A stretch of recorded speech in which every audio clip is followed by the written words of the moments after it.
Well, hello and welcome, people of the internet. Guys, I'm so very excited for today's video. We are playing Solasta 2, the demo. Now, I don't have any experience with the first Solasta, to be fair. However, little background about me. My favorite game of all time is Baldur's Gate 3. There were a number of games on the list that filled that top slot for a while, a lot of RPGs. I had never played a CRPG before, but I heard a lot of good things about Baldur's Gate 3, and I had even watched a couple streams, and I thought, you know what, this looks interesting. I like the RPG mechanics. I'm not so sure I'm big into the combat. I didn't really get the dice mechanics. I had played through both Knights of the Old Republics, and I didn't really fully understand how the D&D system was working. But I begrudgingly, I jumped in. I was like, you know what, I'll give it a try. I was looking for a new game to play, and it completely hooked me. Now, I haven't really played any other CRPGs since then. However, Solasta 1 is one of the games that was on my list to play right before kind of starting this new venture into YouTube doing roguelites. And so I never got to play the first Solasta. But I am very excited to check out this new one, Solasta 2, because it looks very good, and I'm so excited to jump in. So let's do just that. No more talking, let's play. Actually, a little bit more talking because I want to go over some quick settings here. But before we do that, guys, if you do enjoy the content, I know you guys have really been digging the kind of tactical RPGs that we've been doing on this channel. So if you do enjoy the content, would you kindly remember to smash that like button, and of course subscribe to the channel. Really does help me out. So let's go ahead really quickly here. A couple settings I want to address just so that way you guys have a little bit of context. I have helpful dice turned off, so that way we don't have any, Yugi-Moto style dice rolls. The other one here, there is settings to change your text. I've gotten a couple comments on a couple videos lately where people are like, hey, devs, can you give us an option to increase text size, make it a little bit more legible? This is all here. These are the settings that I'm going to be playing on, but just as a heads up, in case you're wondering, these are all here. I'm going to quickly toggle through the settings just so that you can see what's here. Because there are quite a few settings here for a demo. So just as a heads up of kind of like, what to expect, where my settings are at, and what they might look like for you. Now, let's go ahead and jump in the demo. I don't know really what to expect. Like I said, never played the first Solasta, so the only real CRPG experience I have is Baldur's Gate 3. I never played Baldur's Gate 2, never played the first one. Never played any other CRPG. I guess you could technically say, I don't know if it's technically a CRPG. I played like 10 minutes of Dragon Age Origins, and I didn't like it. I don't know if that's technically considered a CRPG, though.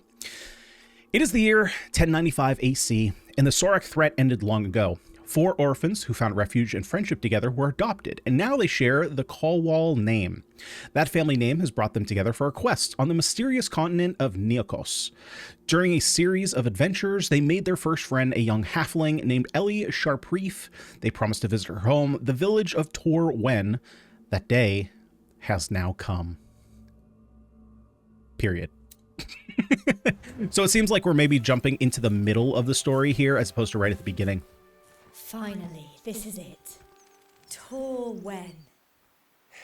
Can't wait to see Ellie again. I'm curious about the giant statue. Oh, let me move my cursor. Sorry about that. Gods. She wasn't lying about the mana flows everywhere. So mana is literally spewing out of the world. Game looks beautiful. Very saturated. Pretty sharp. Let's see here. So we have user control to group the party together, split it individually. Got it. Oh, and it's been like a year and a half since I played Baldur's Gate 3, so bear with me and obviously it's a new game and all that. It uses control to move the active character through pointing on the ground or to control the character manually.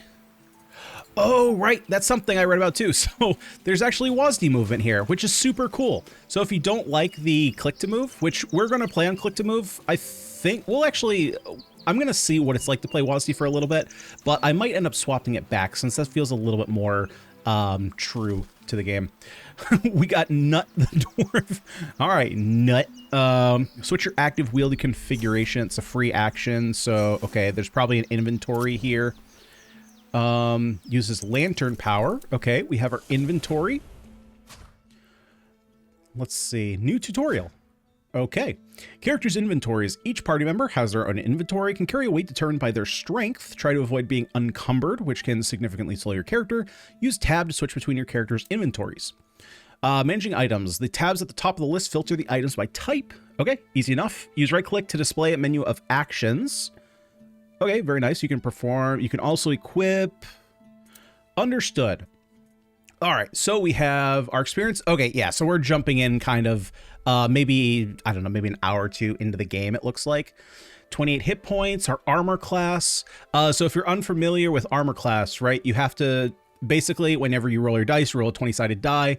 You take whatever you get, you add your modifier, whichever that is. So let's say it's a strength modifier, right? And you get a +3. You have to be able to hit 21 in order to hit your enemy. So just in case, I'm going to have to kind of refresh myself on how the D&D system works. But in case this is your first time, encountering this system, there's going to be some stuff like that we'll of course go over. Move, this is in feet. So rather than being grid-based, it's kind of free movement. Initiative bonus, so obviously we're slower because we have armor. Proficiency bonus, okay. We have the weights, we're good there. Party wealth, got a bunch of inventory slots. Now if I want to... Okay, I was kind of wondering if it was going to open up all my options that would fit in this slot. I don't know, maybe it's just because I don't have any of those items that it's not doing that, but that would be kind of cool. We have a locked... Oh, so maybe for the demo, I just can't swap that stuff up. Let's see. Alt to show the details. So for damage, this would roll 1d8 of whatever type of damage that is. Sword damage. Right? So there's likely going to be something. So we have an 18 armor class. I'm not sure what modifier is being added into this. So I'm hoping in the full game... that when we have things that add modifiers together, that we'll be able to kind of hover over and get a more in-depth look at what is actually accounting for this number. Like, are we getting... I'm assuming maybe we're getting +3 from strength? That could be. Let's see. So we have a spells window. So every character is, or I shouldn't say in totality here. So we have 3 slots. Right now we only have 3 spells. We'll take a look at all this once we get into battle, but I just kind of want to see these menus. Origin. Okay, so depending on probably what race we pick, we get some different stats. Interesting. We have classes. So these are likely maybe all of the saving throws, proficiency, cure disease. This is all our kind of typical D&D stuff we would expect to see. I'm assuming maybe we're going to get a tutorial on this kind of stuff. Dexterity skills. Yep, this is all very familiar. If you've played Baldur's Gate 3 or any other CRPG that's based on D&D, this is going to be all very familiar. Saving throws. So yeah, here are modifiers that you would add. So if you're making a saving throw, you would likely have to have some kind of... So for example, like if somebody is, I don't know, let's say, well, actually, I think that is being added there. We'll hold off on that. And then proficiencies. Okay. Whew, that's a lot there. We have all our actions. So we have our longsword. We have cast spells. So those are the spells we saw before. We have paladin powers. Lay on hands. Okay, so these are all... Okay, cool. So they're actually tied to the class. That's actually pretty clean. We have different items. Cautious mode. In this mode, the characters are stealthier and more aware of hidden objects and creatures. You gain a condition which depends on your armor type and stealth proficiency. We got a mini map down here. We have a full map. Bunch of different modifiers. Okay. You know what? Let's start moving. There's a lot of information here. I mean, again, if you're familiar with these games, there's crazy amount of information. Now, one thing... Actually, sorry. I'm going to check settings here real quick in video. It looks a little soft to me. Motion blur, depth of field. Let's maybe bring this down. I want to see what happens if we bring it all the way to low.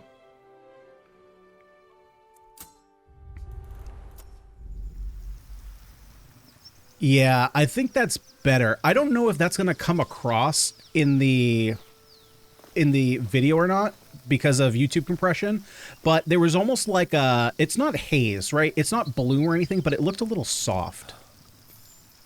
Okay, so we succeeded in our check. That's not Ellie's home. Otherwise, we're sleeping in a tent. Acid. Looks the work of a black dragon. So let's see. So if we open up this log here, this is exactly what I was looking for here, right? So in order to get this check successful, you got to do a, excuse me, you have to roll a 12. We rolled an 18, so we automatically got it. But we then added our intelligence modifier and our proficiency bonus. So this is actually super clean, and it actually tells you what the other stats are. So really like to see. That's, so far everything is very clean. Very nice to see. Can we talk to these people? No, doesn't look like it.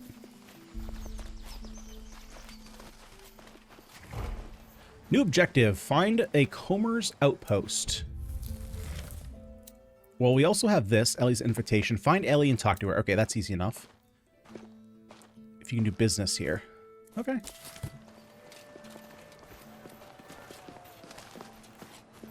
Let's see here. Well, we have a shop here.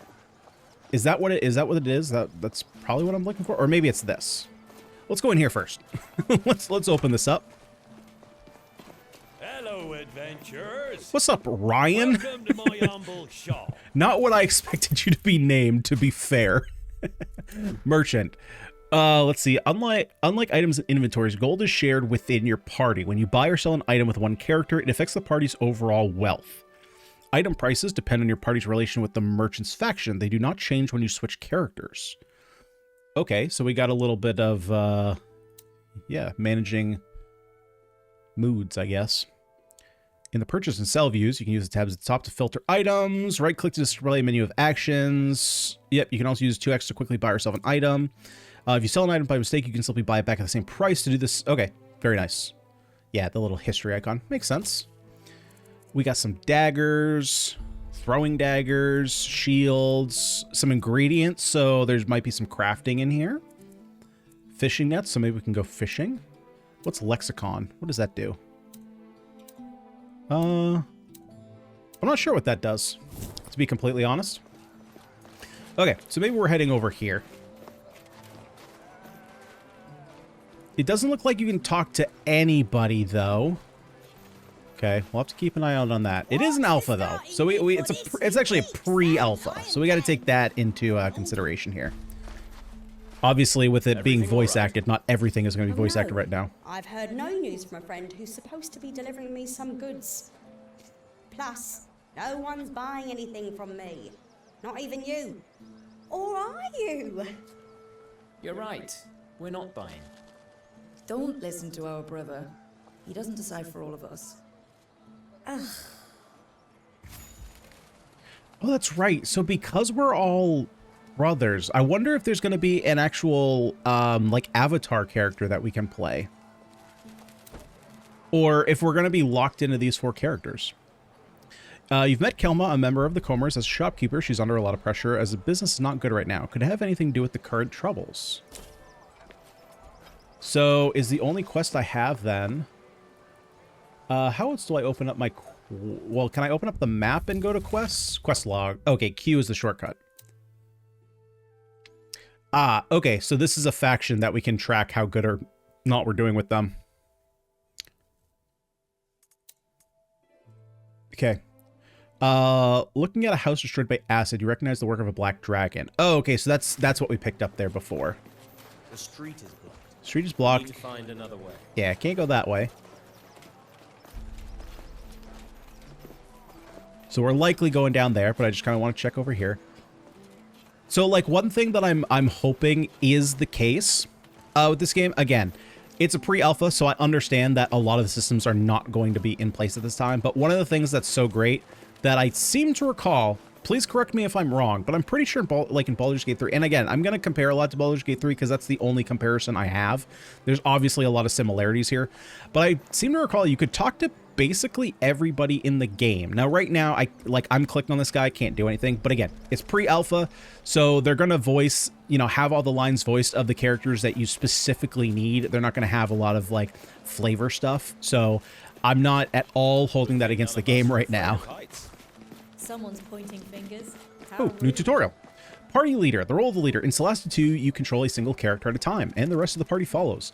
The party's leader's choice does not affect how the game plays. It's just the character you control. Everyone in the party can become the leader. It doesn't change anything. During dialogues, the whole party is always involved. Huh.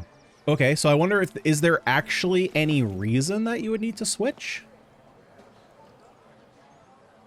We should actually let me check what are my other classes. Let's see. Where was it? Was it character inspection? There we go. So you're a paladin. We have a fighter cleric hybrid. Okay, cool. A sorcerer, sweet, and a rogue. Okay, pretty standard party composition. Hey there, Ellie. Oh, Jabori, where are you? You should be here by now. Hope it ain't that stupid dragon again. Oh, we made an Ellie. ability check. Are you okay? Oh, bless my furry feet. Had a little Marilyn Fancy Monroe action there seeing going you on here. for a second. Welcome to Torwen. Oh, yes. So far, the UI and everything, I'm very impressed. It's very clean looking. Very nice to see. What was that about dragons? Who is this? Oh, interesting. So rather than having your main character be like the avatar and whatever dialogue option you pick can kind of give different, man, what is the word I'm looking for? Like different, not only different outcomes, but can kind of change the way that your character's perceived. The questions are actually coming from different characters.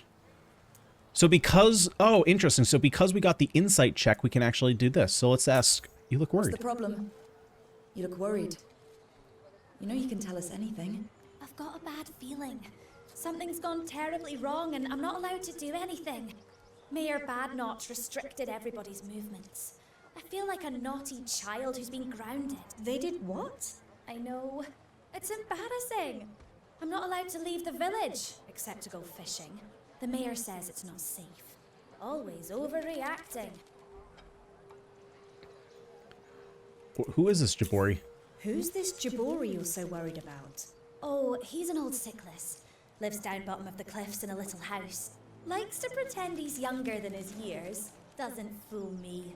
Must be well over 300 years old. He comes by every day to sell fish, pearls, and seashells. Or just to say hi. Sorry, But I haven't just heard looking at from her him for dagger, too just long. like floating in the air. Something's wrong. Have you checked his house? Wish I could. Again, But it's not that easy right now. pre-alpha. What was that about dragons? What was that you were saying about dragons? Oh, there's a big old dragon comes down this way every year to nest. Mostly leaves us alone if we leave it be, but it takes half our pearl harvest for the trouble. Reckon it likes the fish and crabs down in these parts too. It's been acting fierce peculiar of late. Don't know why. That sounds really dangerous. It is. We're used to it, but still, it could wipe us all out if it wanted to. We saw some ruined houses over there. We saw some ruined houses on our way up here. What happened? Oh, that. We've been getting lots of earth tremors and had a visit from the dragon. So the dragon attacked the village. Sounds like things are much worse than you said. And what do you think is causing the tremors? We think it might be the dragon, digging around in the cliffs beneath Torwen. There's been a lot of shakes and plenty of strange noises too. Things really aren't good. I wish I could have given you a better welcome to my home. Okay, one thing I want to change up really quickly here. I want to see if we go back. I want to put this on. Let's put this on medium. And I want to see what this looks like. Yeah, because I do want a little bit of fall off here in terms of depth of field. Everything was sharp and it was getting a little distracting, like seeing the characters on a sharp background. Yeah, see, there's the comparison shot I wanted to see. This looks much better. I think having it right now in the state it's in, having it on epic post-processing is, it was just putting a little bit too, like, it was shrinking the depth of field, so it was way too small, and I think it was getting a blurred effect on the characters. One thing I, just in the middle of this conversation here, I want to add, one thing that I really appreciate here is that they've actually put like camera moves in the conversation. So obviously all of those things, like obviously we're in engine, right? Duh, we're in game. But the fact that they've actually chosen different camera moves for in the middle of conversation is really nice. It really adds like some dynamicism. Is that even a word? Dynamicism to the conversation. So it's not just like shot, reverse shot, shot, reverse shot. There's actually like, you know, pans across her. There's some close-ups. It's a whole bunch of different stuff. Really appreciate that. We could check on Jabari for you. So it's persuasion check +4, 75% chance to get it. Let's go. We could check on Jabari for you. Try to find out what's Nice. going on with Okay. this dragon too. Oh, that'd be great. I would have gone myself, but, well... And like the fabric on her shirt is actually I guess I should reacting to her mention, hand. We've got a bunch of kobolds nesting nearby too. They worship the dragon, but so far they've never come close to the village. There's obviously some clipping and stuff, but it's nice to see that, you know, the base system is in Best place. keep an eye out for the nasty little critters. They can bite. Good to know. Thanks for the warning. Anything else we should know about Torwen? Well, don't you fall down the cliffs.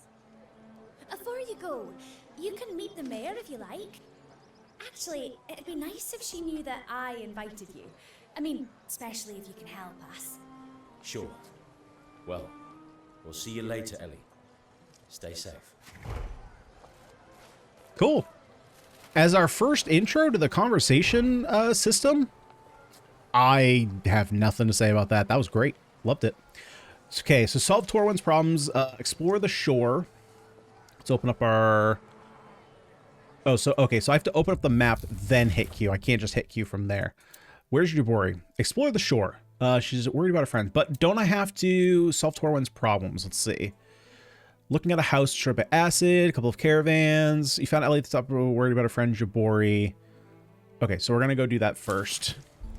And where exactly is that bringing us? To the shores. Explore the shore. Okay, down here. What else do we have along the way? Bushes. We have some locked containers. Jasmine bush. A vista. Oh, let's check out the vista. Oh, yeah. Okay, I got to turn motion blur off. Every time I move, it's way too blurry. Way too blurry. So is that included here? Oh, it is included here. Okay, so I hope that that gets turned off because it's definitely this post-processing is sending everything. It's doing weird stuff. There we go. Blue carnation. Oh, it just didn't remove the icon from the mini-map. Okay. Let's see. Ability checks. Rolling the d20. Many actions will require heroes to roll dice to determine success or failure. And obviously, you know, we have a little bit of text overlap there. The d20 is used to roll as ability checks, saving throws, and skill checks. Most of the time, a modifier is added or subtracted to the die's results. To succeed a 20-sided die roll, or I guess that's just technically dice roll. I don't know if they're going to use different shapes for that. The total needs to equal or exceed a target number called difficulty class. Advantages and disadvantages. When rolling a d20, you might get advantage or disadvantage. When that happens, roll 2 dice. You roll a 16 and a 4. If you have advantage, you keep the highest number. Disadvantage, keep the lowest number. Note that rolling 1 is always a failure and 20 is always a success or critical failure, critical success, without regard of the modifiers. Very helpful. Slight spoiler alert. If you haven't played Baldur's Gate 3 yet, what are you doing? But at the end, there is a DC that you have to hit that's 99. And so if you get a 20, you that's the only way to get it. Of note, this is naturally rolling a 20, not like getting a 17 and then having a modifier of +3 to get to 20. You have to actually have 20 on the dice. Ability checks use your character's ability modifiers. You can consult them in your character's inventory. Yeah, so these are all our modifiers. So anytime a check happens, for example, in this case, if a religion check were to happen, we would roll a dice and then get a +1, which would then give us our total value. And then we would check that against the DC. In some situations, the whole party makes an ability check. This is called a group check. For instance, the party might need to make a group perception check. If 2 heroes out of 4 succeed, the group check is successful.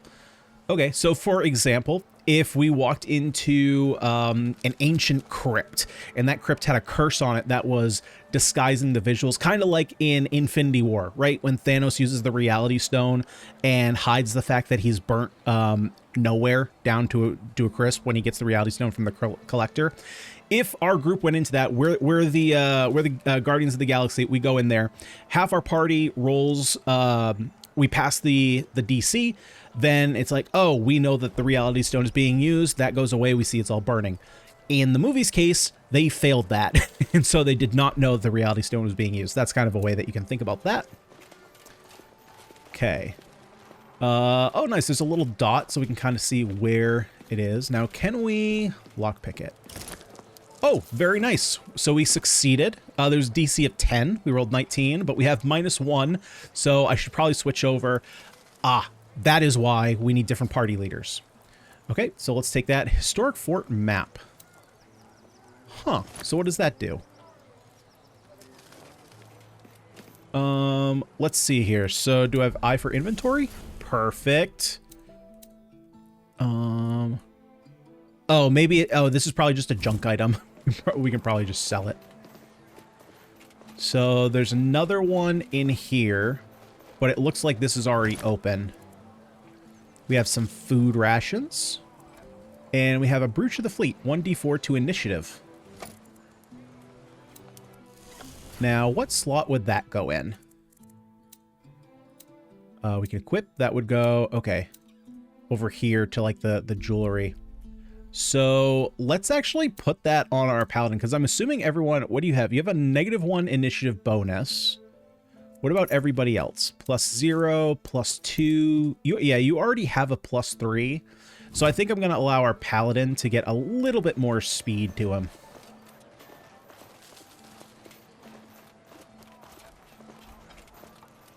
Okay. Continue along the walk path here. Oh, wait, was that an item? Oh, no. That was swinging bag. I thought it was a just an icon that popped up. Oh, there's some bushes over here. Harvest those. We never know what we'll need those for. Oh, wait, there's something over here. And the Vista's over here. Is it? Oh, I gotta go up here.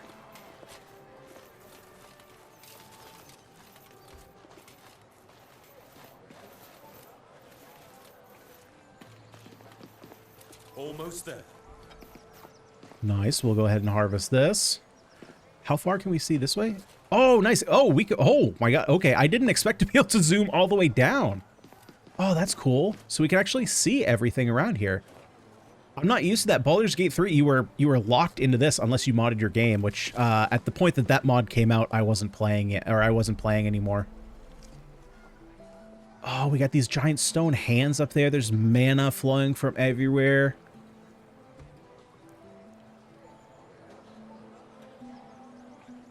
Oh, there's a giant stone face and feet. This game is really pretty. So, how do we... Oh, we jump up here.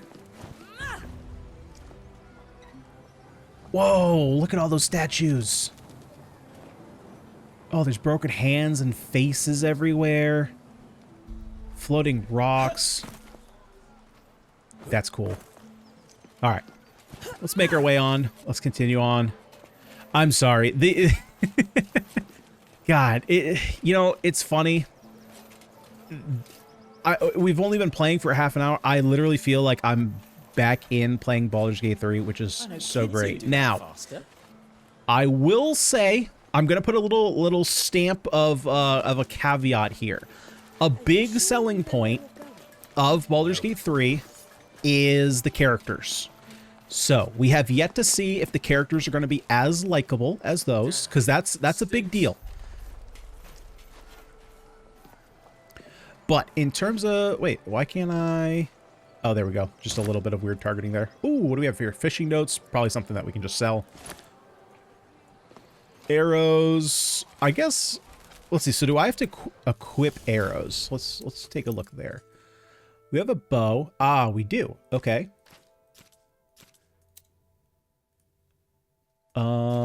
Where are they in the inventory, however? Oh, are they already on... No, those are javelins. Oh, so maybe because she already has 20 arrows and that's max stacks. Yeah, I bet that's the case. Okay.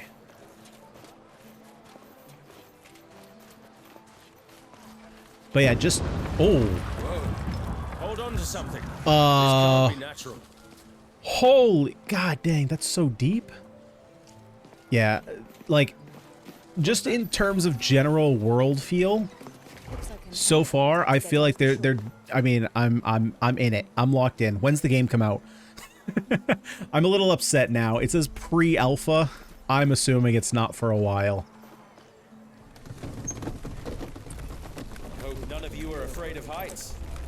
Statues are as tall as the cliffs. Yeah, that's pretty wild. Those who built this place really love themselves. Although, to be fair, we're in a world of magic, so it's not as impressive as if we were in a low fantasy world. Mother is back from the dead. Don't. New objective, search along the shore. Easy enough. Okay. Wait, is this the way? Oh, that's what's screwing me up. Okay, can I... Controls.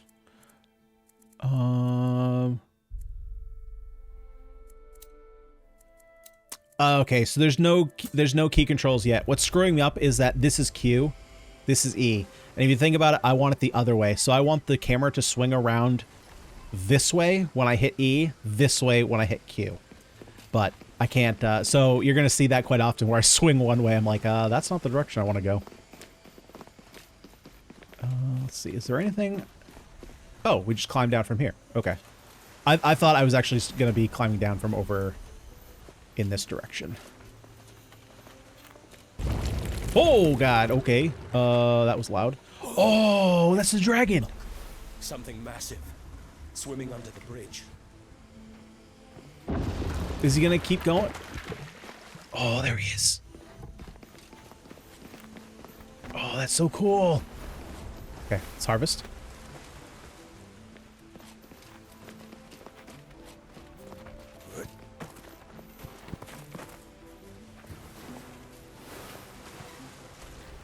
Sorry, I'm just looking at... God, like, look at the details down here. I know it's going to be tough to see because of, like, YouTube compression, but this is, like, super detailed down here.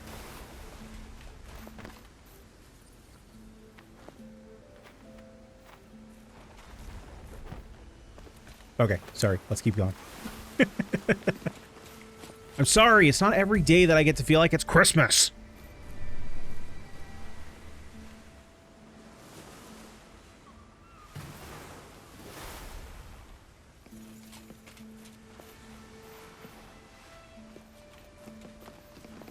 Okay.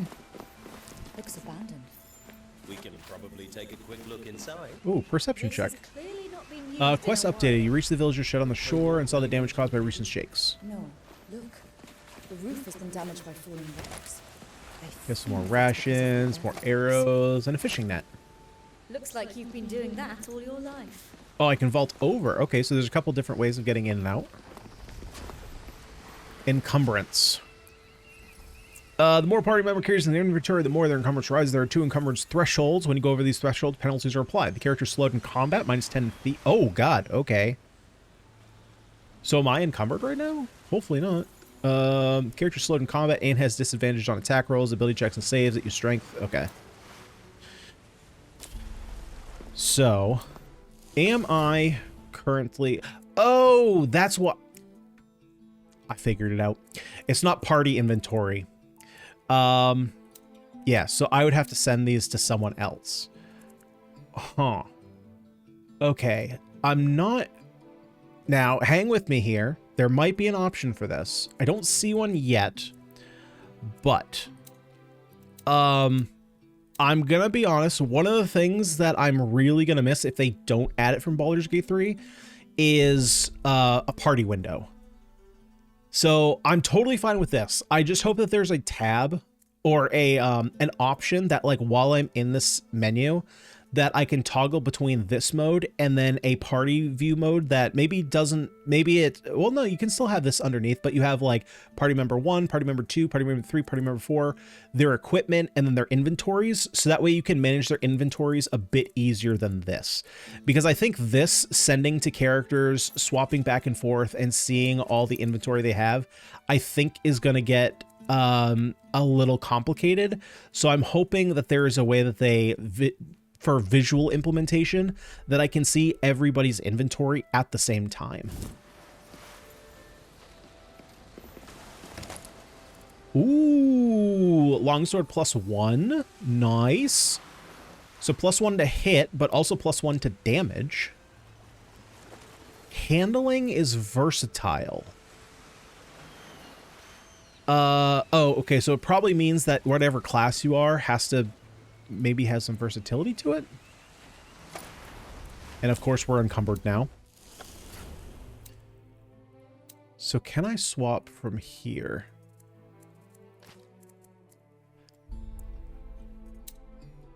So one thing that I think would be really nice to add is whenever you...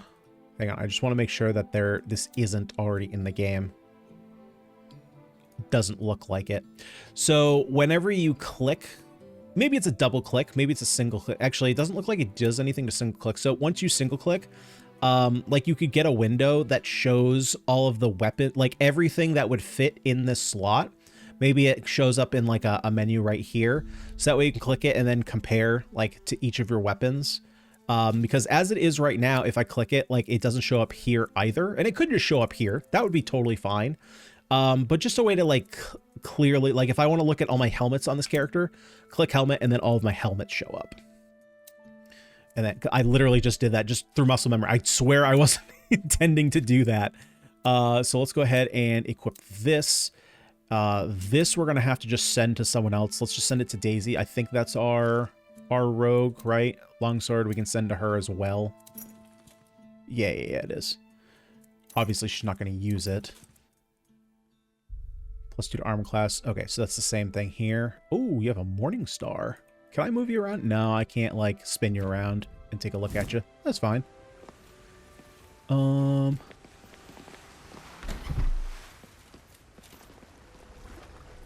we got some more harvesting. Blue Carnation.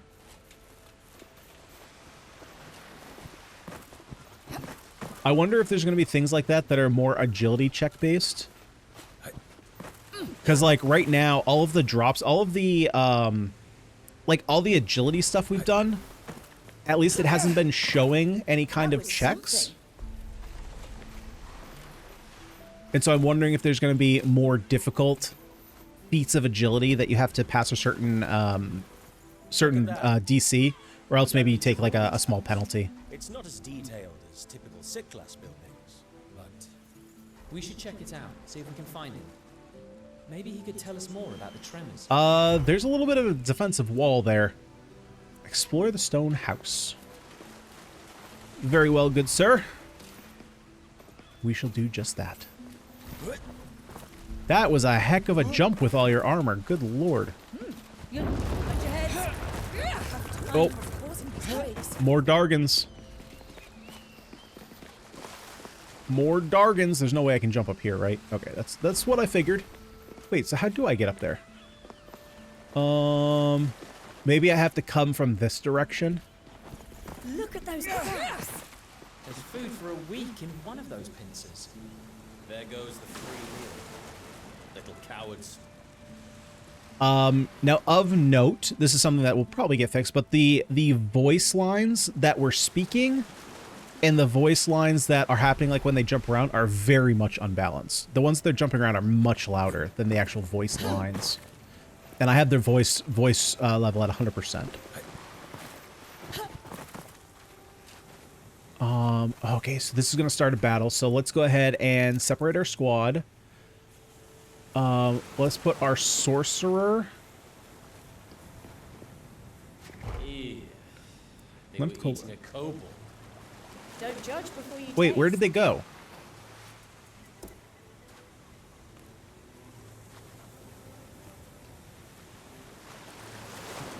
Can I pair units? I was hoping that I could maybe... Can I... If I swap over to WASD... Yeah, so there's... It doesn't look like currently there's a way to just use 2 characters at a time.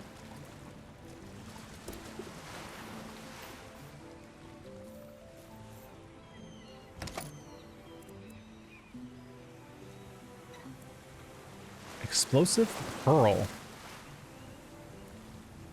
So that is probably just like a grenade. Oh, are we not going to fight here? I could have sworn that there was going to be a fight here.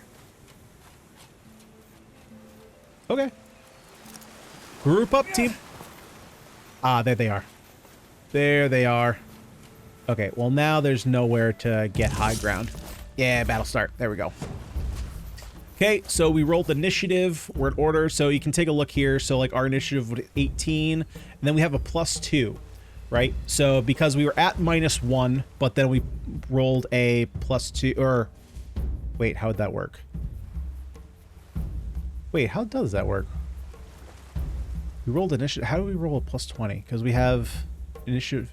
Oh. What am I doing? It's literally right here. Right. So you roll a d20. We have the -1 dexterity modifier, which we saw before, but we then rolled a 3 with the brooch of the fleet, which gives us 20. There we go. God, it's been a while. It's been a while. Okay, so the blue is obviously our radius to lock us off, so we can't go in like these directions. Let's see here. So we have all our potions. What do we have over here? Advanced combat actions. Dodge, dash, or disengage. Spends a main action to add the character's speed to the total movement this turn. Spends a main action to move without opportunity attacks for the rest of the turn. Spends a main action so the enemy creatures will have disadvantage when attacking this character until the start of the next turn. Okay, so where are my actions and bonus actions? Ah, so I only have one action, one bonus action. Right. So again, for anyone who hasn't played these CRPGs before, there are two different types of actions. There are actions and bonus actions. Typically, you end up, I think, getting more bonus. I'm trying to think what the main difference is between the two. But yeah, basically every main action that you want to use, and I know I just used main again, is going to be a main action, and then so cast spell bonus. So our bonus spell right now is Divine Favor. So basically there are probably going to be like slightly weaker spells that are bonus actions, and then more of your primary damage dealing things are going to be more main actions. And the idea is like if you want to use your Lay on Hands, for example, well, I only have one main action, so I can't attack and use our Lay on Hands. But I could attack and use this, Divine Favor. Adds radiant damage to your successful weapons attacks, which is super, super nice. So let's go ahead and... Can I see what your move range is? So if I do this... How do I... Like, I want to inspect this character. How do I do that?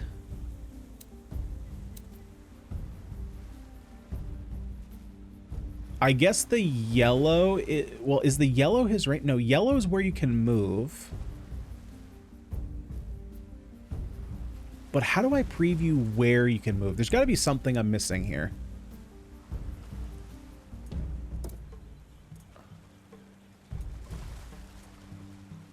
Okay, not sure, but let's go ahead and move forward.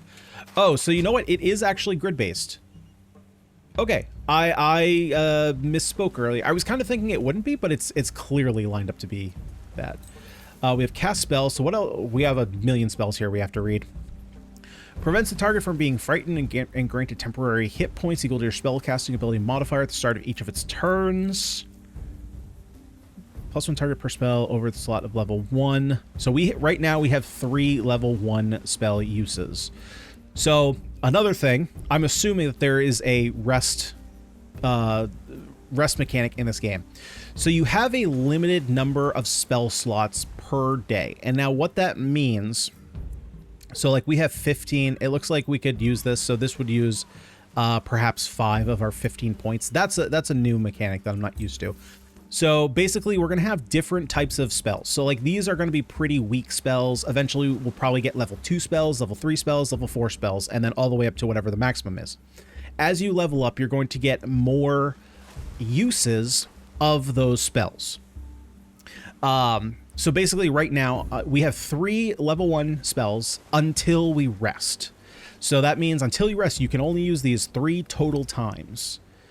So let's go ahead. We're going to do Bless. We're going to bless us. So now we do an additional, D4 damage to enemies. Wait, did that not do it? Oh, got it. I need to select myself and then proceed. Okay, we are blessed.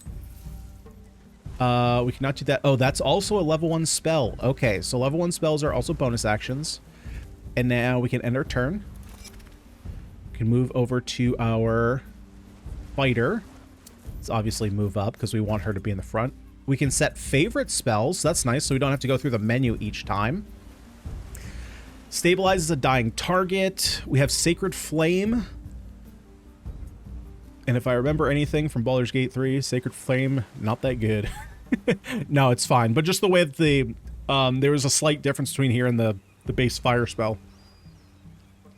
We have light. This is not going to be... So we have infinite uses of these, or cantrips.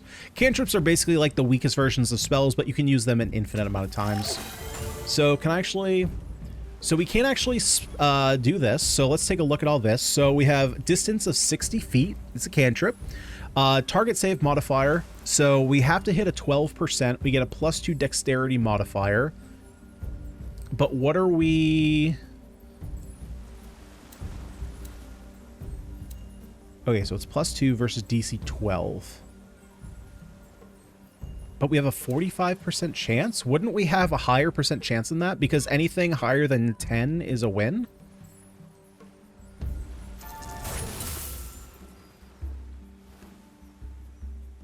Oh, because I have to roll against their DC.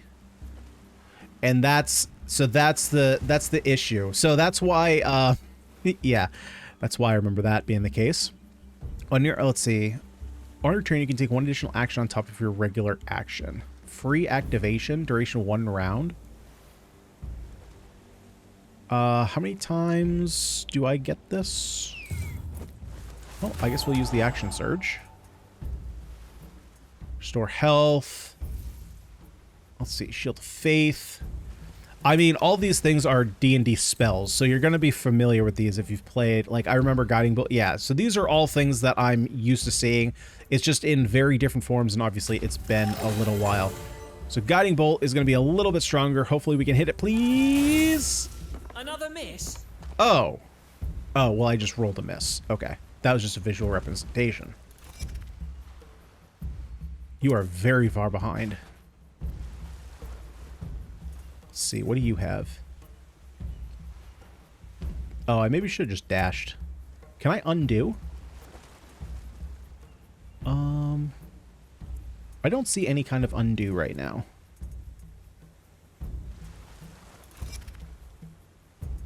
What do we have here? Mana drain. Inflicts 1d10 plus charisma force on or force damage on a hit. And you recover 1 sorcery point. And sorcery is used to use certain types of spells, if I can remember correctly. We have all of our cantrips here. Chill Touch. We have Firebolt. Yeah, Firebolt, I think, is the spell that was on Shadowheart that I remember. Light. Ray of Frost. We have Sleep. Magic Missile. Burning Haste. So why is this for... Oh, probably because you can't. You obviously can't have 4 of these because it's going to take over the space. Okay, so this is just a different visualization of this. Burning Hands. Yeah, I remember Burning Hands. Shatter and Scorching Ray. Okay, so we'll just move you up. Is there... I want to see if there's a line of sight here. It doesn't quite seem like that. Well, you're laughing now. Yeah, we rolled a miss. Let's see, bonus action. When you have spent your main action, you can still cast a main spell with a bonus action. Oh, that's cool. So we can use our bonus, so we have limited numbers of that. Or select from a list of powers, some using your pool of sorcery points. And we have 3 sorcery points. So what other stuff could we do here? Converts sorcery points into a spell slot. Converts a spell slot into a sorcery point. Okay. Incoming tag. Giant Crab Digger is attacking Nut. Or I guess you... could be Canute. Choose how to respond. Protect ally. Impose a disadvantage. Reaction will be spent. So I believe we only have 1 reaction per turn. We can probably increase this at some point, but we'll go ahead and give it disadvantage. He misses the attack.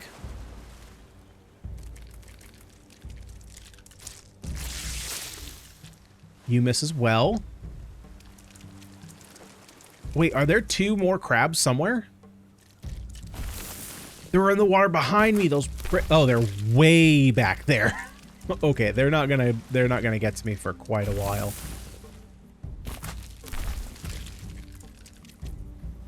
Those ones might. Okay. Now there is some disengagement rules here. So if I move here, this crab is going to attack me because right now I'm in combat range. What are my other spells? Neutralize poison. I don't care. Cure disease. Don't care. Lay on hands. Yeah, I don't care about any of these. Use device. Yeah, we already checked those. Okay, so let's do this first. Let's do Divine Favor. We're going to add radiant damage to our attacks. Oh, right. There's concentration. Right. So concentration, you can only have 1 concentrating effect up at a time, which I think this... Yeah, okay. So if this is blinking, then we have a concentration currently, and we can also see that here. So let's go ahead, +6 to hit. Right? And so if we take a look at... We don't want to hit her, though, so let's go ahead and change the camera. So we look at the giant crab clacker. He has a 16 armor class, which means, again, just to clarify for people who are new to the system, we are going to roll a d20. And that d20 could obviously roll any of the 20 options. We then, whatever we roll, we're going to add +6. And those 6 are coming from our strength modifier, which is +3, our proficiency bonus, which is +2, and the weapon enchantment. So if you remember the weapon, it had a +1 to hit. That's where that comes in. So we have a +6 to hit. We need to hit higher or equivalent to a 16. Which unfortunately we did not. We rolled a 14. We rolled a 5 and a 9. Not super great there. That's a bit unfortunate. So we'll go ahead and end our turn. Here, we'll go ahead and get behind. I don't think there's any reason to attack enemies from behind. Damage affinities to thunder. I don't think we have anything that's thunder. That doesn't really seem like a cleric thing to do. Okay, so far this is a Solasta, the Game of Misses.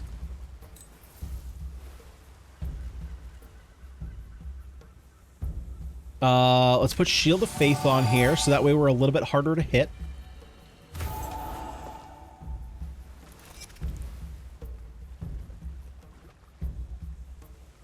Let's see here. Now, I want to be careful not to engage with my rogue if possible. Man, all of these hit checks are super bad.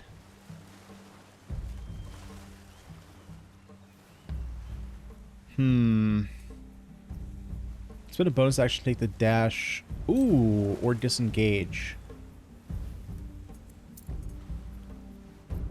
Is there anything on screen that is showing me how much move this is using? Because I don't currently see anything. I would hope that, although maybe each square is 5, right? So how far can I move? I can move up here, and that's 1, 2, 3, 4, 5. Okay, so each square is 5 feet. Right? So then we have 1, 2, 3, 4. So it's only 20. Let's check that theory. That's not correct. Okay, so I'm hoping, maybe I missed it, but I'm hoping for a way to tell how much movement I'm using before I actually move. So we did get a hit. Sneak attack inflicts 2d6 on giant crab clacker. Yeah, let's do the sneak attack. And now, do we want to use... Well, there's no real sense in disengaging here, so let's go for our dagger attack.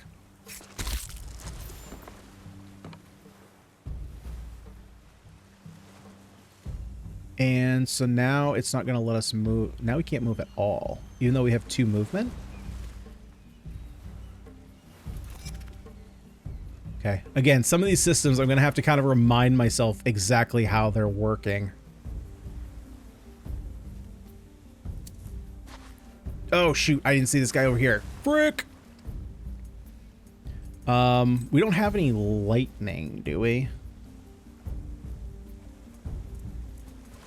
We do not. Is hindered. Can I get a description of what hindered is?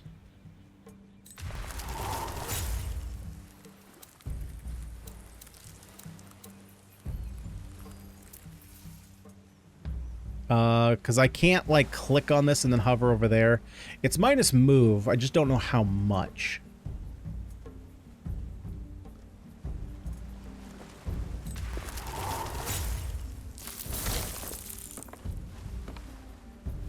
So then I'll move over here to prevent myself from getting hit there.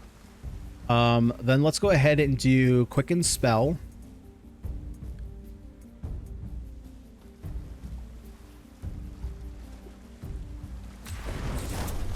I don't want to waste that on a 50% chance. So let's just use a...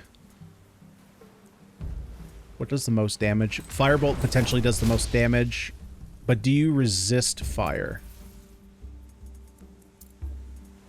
Oh, wait, whoa. Okay, there we go. It's like, where'd it go? 50% chance. Nice! 14 damage? Heck yeah. Oh, we got a critical hit. That's why.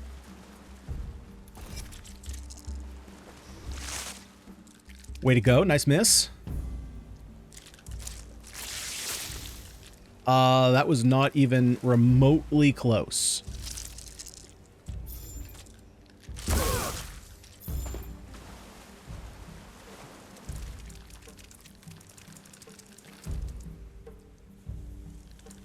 Okay, so concentration effects.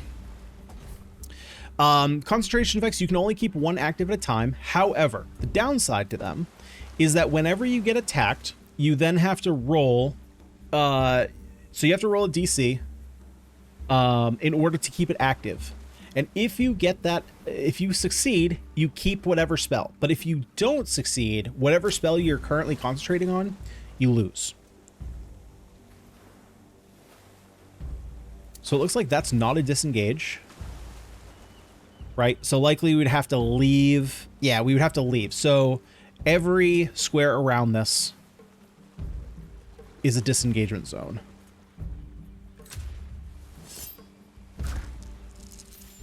Divine Smite. Oh, yeah, dude. I had a great paladin in BG3. Let's go. See you in hell. So we just did 22 damage? Divine Smite is crazy strong. Yeah, and we don't need to do that. Let's stay in here, see if we can get this hit. It's a miss. Makes sense. I mean, this guy's gonna be harder to hit, right? He's a big old boss.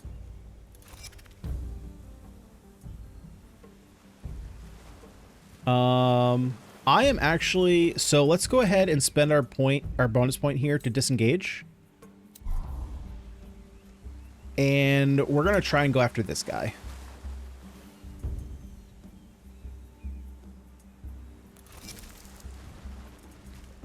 And then let's use our Ray of Frost here.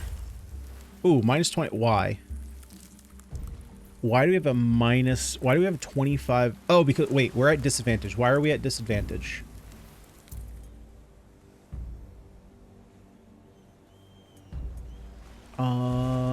Sorry here, guys. I'm missing something here. Why am I at disadvantage again?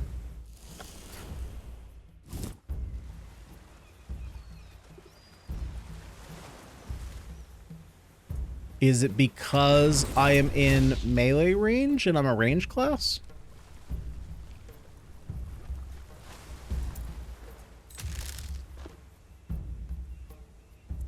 Let's not use an arrow. Let's use a cantrip.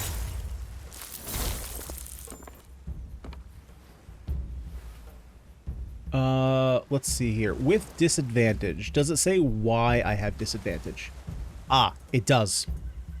Okay, so let's look at this again. Giant Scrapper no longer hindered. Rolls a magical attack with disadvantage. Juralis is next to an enemy, so he gets disadvantage. Okay. So that might be, maybe it's a class thing. Maybe sorcerers don't want to be next to enemies. I'm not exactly sure.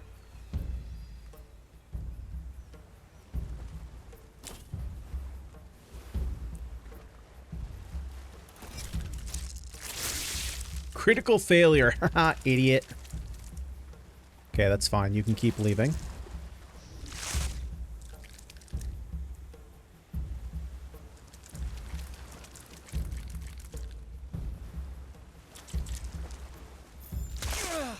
It doesn't kill you. Okay, that's a lot of damage. We gotta worry about that. Let's see here. Well, hopefully we can get a kill here. Unfortunate. I was really hoping to get a kill there so that way Nera could move. Let's move him around here. And then maybe what we'll do is we'll go for a Sacred Flame on this guy, though we're not very likely to hit that.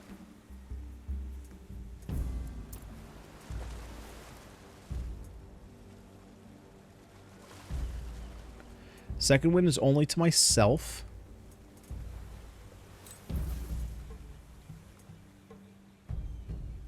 And it's only 1d8. I thought you could fight.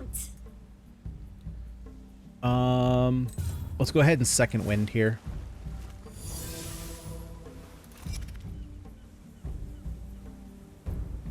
Now, unfortunately, there's not a lot I can do here. Let's get back into range. You actually had a decent chance here to kill here. There we go. Sneak attack. Sweet.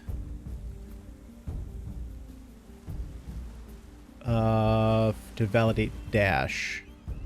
Yeah, I don't necessarily want to do that.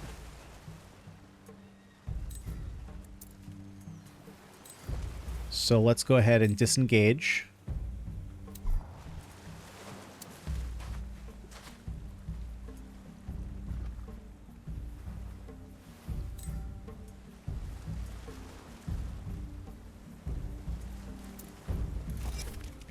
Turn. I forgot that it was spell slot, not main action. I was going to see if I could change a sword point into that. Let's see here. You're attacking Canute, impose disadvantage. I'm sorry. I'm going to call him Canute now. That's definitely a miss. Okay. My turn. Let's go. Let's go. All right. Big ol' hit. Now we don't get to see our damage roll. Do I need to do this? Because doesn't this use... When you hit a creature with a melee weapon, you can spend once... Yeah, it does cost a spell slot. So I'm going to go no response. Okay, not enough for a kill, but that's okay. We'll end the turn there.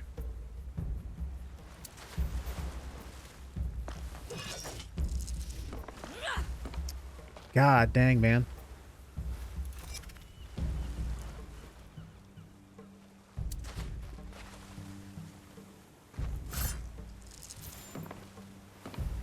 Deal additional weapon damage when striking an enemy while having advantage, or if friendly creature is next to an enemy. Ah, okay, that's why we're getting sneak attack.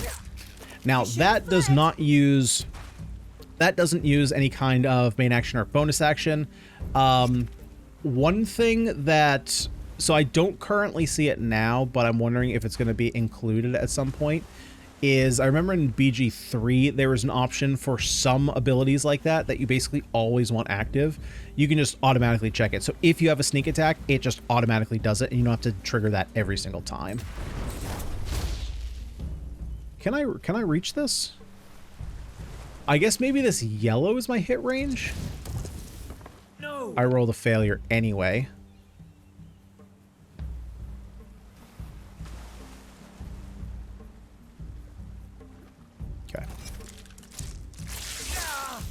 Oh, crap.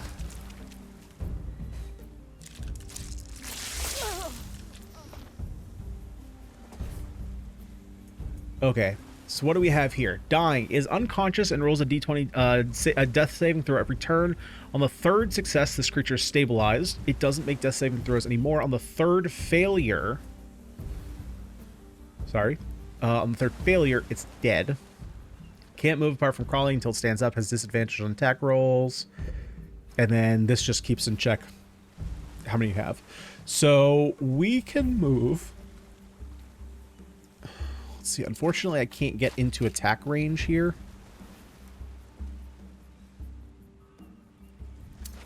Oh, no, I can get into attack range. Or maybe... Wait, why did I move 50 feet? Oh, because I used my main action. Oh. I see. I see. But what we can do here... Spare the dying. Is now unconscious. Let's see. Heal the character to at least 1 HP to fix this action. Okay. We're gonna try and heal you next turn.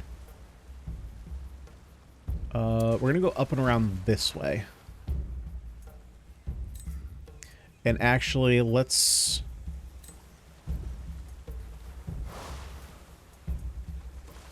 Yeah, let's get right up next to him. We can also use our bonus action here. Now we don't get a sneak attack, obviously, because we don't have advantage, and there's no allies next to us. We missed that shot. Is moving out of reach. Yes, I would definitely like to opportunity attack. That sucks. Oh, why is my camera not going back there? No, we're not going to divine smite that.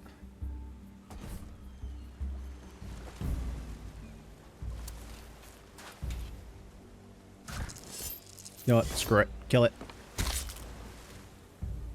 Oh, you prick. And I have no spell slots left.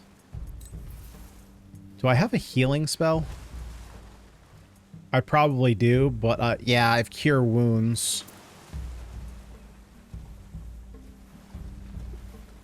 Okay, let's go try and get this kill here.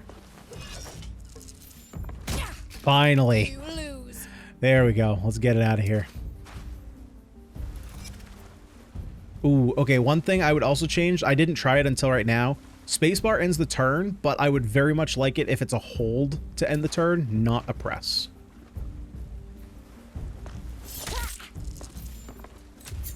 Bonus. Almost dead. Obviously can't do anything here.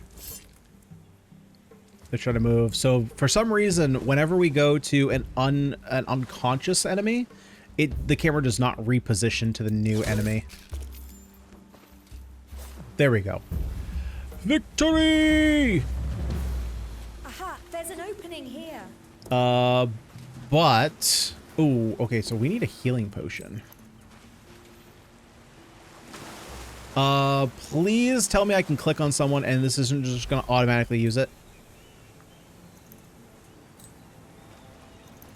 Okay, thank you.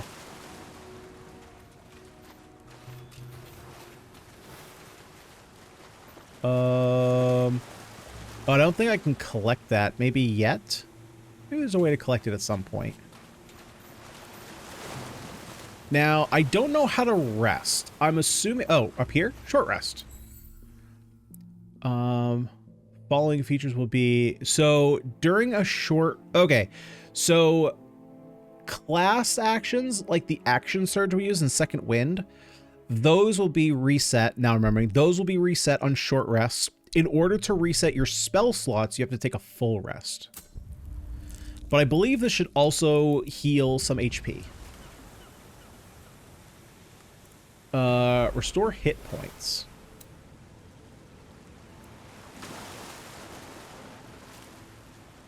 Oh, interesting.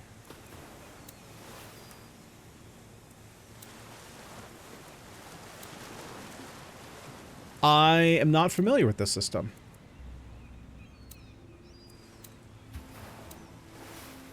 I mean, that seems easy enough. Nothing was lost, so they have no effects that fall off, and then recovered. Okay, that's a nice little window. I like that. It's different than what I've played with before, though. Not if you're a sick. Healing. Do you have anything new? Spell power, take a short rest. Multiple classes of healing spells in combat. Most of them use a main action. Some only use a bonus action, such as Healing Word. Some characters also have their own ways to heal. Fighters gain the second wind feature at level 2, allowing them to regain a bit of health once between 2 short or long rests. Paladins have the lay on hand feature, allowing them to dispatch HP from a pool that replenishes after a long rest. Potions are practical. Short rest at any time in a safe place, basically meaning not in fight. Party can take a short rest. During a short rest, heroes can regain some uses of specific abilities and powers and spend hit dice to recover HP. Yeah, this is different. Because in BG3, I think you just recover like a maybe percentage of health or maybe a flat amount, or maybe it was using this ability just behind the scenes and I never noticed it because I don't think I recall this. Heroes have as many maximum hit dice as their levels. Spending hit dice heals heroes by the number rolled plus their constitution modifier. So I wonder what dictates what dice they are rolling.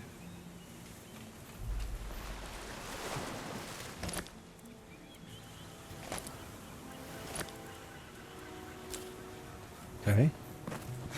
We got some more plants. Gimme the plants. And yes, in these games, I loot everything. Do I use it all? Well, we'll save that answer for another day. That's probably up higher. No one home. Look for Jabori further away. I see no trace of violence. Yes. I'm going to click the loot all button because somebody's going to yell at me and be like, why did you never hit loot all? Okay, so in order to pick things up, got it. So we're going to put that here. There's something engraved on this stone. So I need to move this dagger over. I thought you knew everything. Give this to Daisy. Once a brat, We're encumbered, so let's go ahead. Give us a break, please. Kind of start moving some stuff over to Jorlus. There we go. We'll go to Daisy. Daisy, you can put a dagger. Dagger +1. Okay.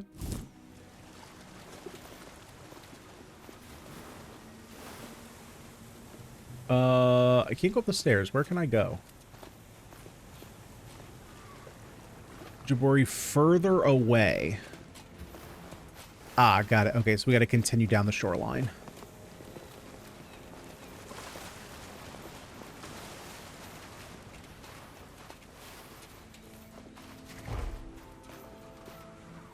Okay, we're gonna look this way first. Seaweed! Oh, what do we got here? Oh, frick. Oh, frick. The Dargon.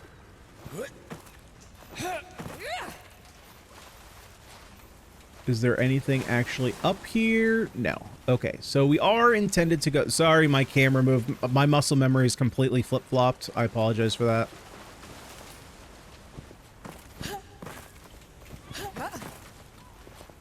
Oh, we got flowers.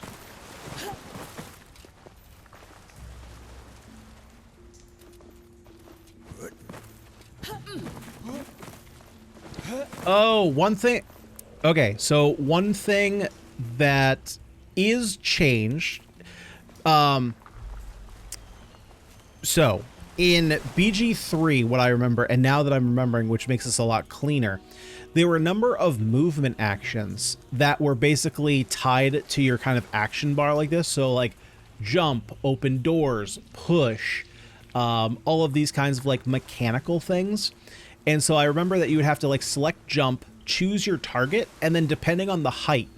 So like, for example, if you were up here and wanted to jump down here, depending on how like sturdy your character was, it might give you a damage preview and say you're going to take some damage here. But what Solasta 2 has done, and to be fair, Solasta 1 might have done this. Like I said, my only comparison point is BG3. They have just made it into action prompts. So they're contextual prompts that just pop up anytime you, you know, come across these points of action, which is much cleaner than having your inventory cluttered with all these different actions. We just had another tutorial pop up, though. Can I see that from anywhere? Review tutorial. It was for stealth. That's definitely something that I want to learn about. Oh, cover. Hang on. This is new. In battle, you can only attack a creature that you can see. When targeting, a white line of sight should appear between you and the enemy. Cover can be anything that cuts your line of sight towards your target, including other creatures. If an enemy is totally concealed by an obstacle, they have full cover. They cannot be targeted by attacks or spells. No line of sight appears. Target not sense, +5 to hit. Okay, I mean, that makes sense. Partial cover. When targeting an enemy you can see, a cover indicator can appear above the line of sight. It means that the enemy is partially hidden or... Ah, that's what that symbol means. Okay. So 3/4 cover. Is there another? Okay, I was looking because I'm assuming that this is half cover, but you can see this icon is different than this one. The enemy gets +5 to AC and dexterity saving throws. Got it. Okay, so that's probably why we were maybe missing some of our stuff. If no indicator has no cover, this is the best case. They don't get bonuses. Do I have cover? Your character can also have cover and be harder to hit. When you move your character, check if a white line of sight appears between you and an enemy. If not, that means you have a full cover from this enemy. Why would we have full cover here? Or I guess maybe that's aggressive. If you ask, check the cover indicators. Okay, now where... Oh, there's weapon presets. Oh, I see. That's what it is. I was totally thinking that this... I mean, it makes sense. Move and dash, turn-based combat, encumbrance, stealth. There we go. In exploration, you can switch to cautious mode. While in cautious mode, your characters move more slowly and cautiously, effectively becoming stealthy. Your characters are more alert and increase their chance to spot traps and discover hidden objects, so likely it gives an additional modifier to those DC checks. It's key for certain classes such as the rogue. While in cautious mode, your heroes show a noise ring. Whenever foes are inside a noise ring, they start detecting your heroes. The size of the ring depends mostly on the type of armor you're wearing, but also if you're proficient with stealth or not. Whenever foes start detecting your heroes, the detection gauge starts to fill. You need to move to avoid the detection gauge to fill, which is right here. Otherwise, your stealth will be broken. So if you don't want to get into combat, you stealth by enemies. The speed at which the detection gauge fills depend on many factors, but mostly your stealth skill and the perception skill of the enemy. But be wary of carrying lights. They make you more visible. That makes total sense. Now, are we doing this? So this is a super nice feature because here my vision is obviously limited to this point right here. But if we zoom in, I can kind of see even further than that. And I can see if there are any enemies in front of me, and then I can toggle on my stealth mode. Like there are enemies down there. I think we found Jabori. Who feels like a little chat with the critters? Waste of time. Let's smash their skulls up. We could tell them we're part of their dragon cult. Even a kobold won't believe you. We need proof. I could sneak by and take some of those dragon scales. Make it look like we belong. Huh. If you pull that off, your next drink is on me. Deal. Okay, so I'm curious. Let's see. So if I open this, just says save. And this is where the fun kicks off. How do you want to proceed? Do you want to attack them full on? Do you want... Where are the dragon scales? Are they... They must be down here? Because they were by the water. So that's what we're going to do. We've highlighted battle, so let's do a little bit of stealth action.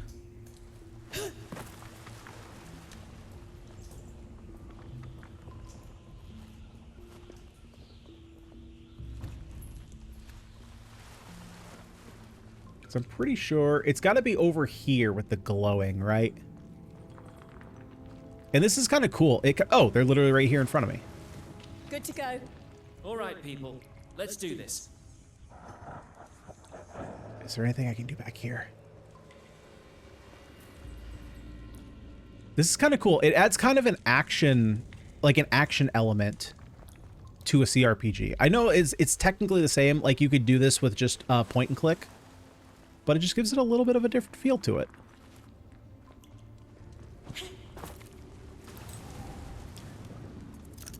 Okay. So now what? Do I just walk in?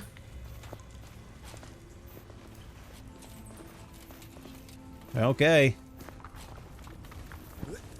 Hey! Who in the name of our mighty obsidian majesty are you lot? Spill the beans! Or we'll feed you to a mag. We could help you. We'll kill you if needed. We are part of the cult. And we have advantage. Ah, okay, cool. We are worshippers of the Black Dragon. No! Granted us a gift. Oh, how did we lose that? The scale of its dark body. The sacred scale of her majesty? Don't believe. How did we lose that? We could help you. Perhaps we can help each other. Oh my. We're looking for the cause of the tremors and a lost associate. Story? Don't know nothing about a Sokuway. They're with the Siglers! Killer! Oh, frick, man. God dang it. Paladins are going to fight and use divine magic in general. You should send them into melee range and use the protecting healing powers when necessary. Healing hands, smite. Yeah, good thing I've used all my spell slots for this one. Just losing every roll there ever was. Oh, frick me, dude. Got it. Yeah, so there's partial cover here, but I want to stay out of range.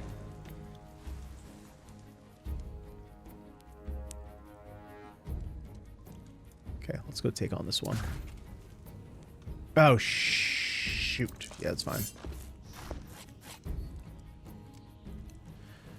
Oh, okay, these guys are way easier than the crabs. Oh, thank you, God. Sorcerer. They're arcane spellcasters that draw their powers from a specific bloodline. They wield meta magic, a unique ability to shape magic beyond what wizards can do. Depending on their bloodline, sorcerers possess specific powers that increase their abilities. At level 2, sorcerers gain sorcery points that allow them to modify their spells, making them more powerful in various ways. To activate metamagic, use the toggle interactions bar when activated. Metamagic options will appear each time you cast a spell. Select the option you wish to use or press skip. But we are next to someone right now. So, enable metamagic. Current status disabled. There we go.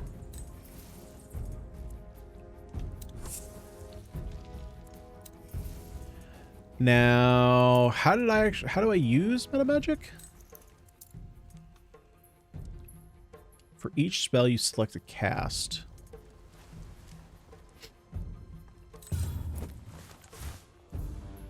Oh, I gotta be right up next to someone for that.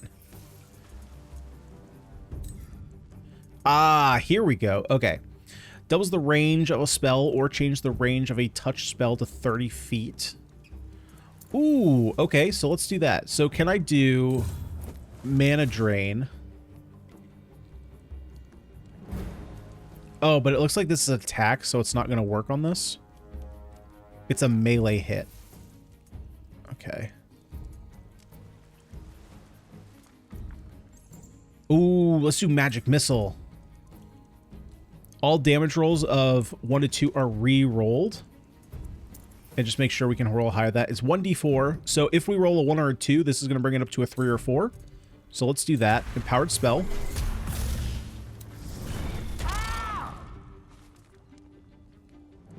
Wait, that's it? I just get 1? I thought I got multiple. Yeah, the clicking there isn't registering every time. Let's turn a... Okay, so we're going to turn a spell slot into a Sork point. Let's turn a spell 1 slot.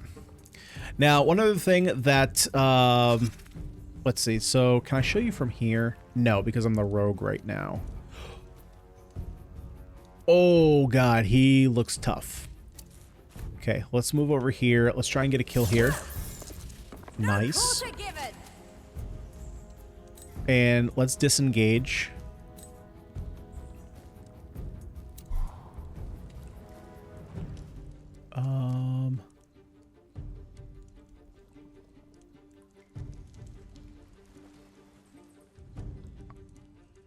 That's not cover. Let's use that as cover.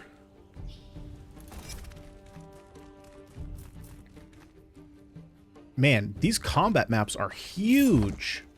You've seen worse. I mean, look at how far away they are. Like, where are you going?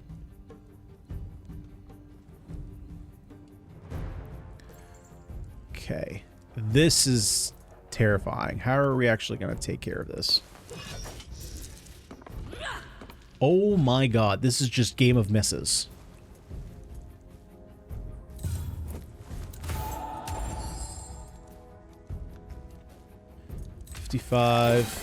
Yeah, only 35. Yeah, I remember Sacred Flame. It's still not good. Nice. Give him the old beat ups.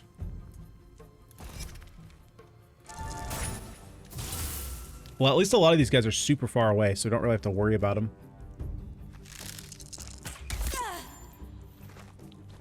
Okay, I do wish I could see where that arrow went though.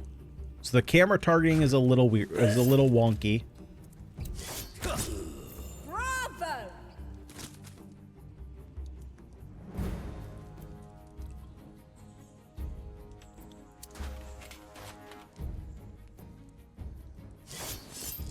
Bravo!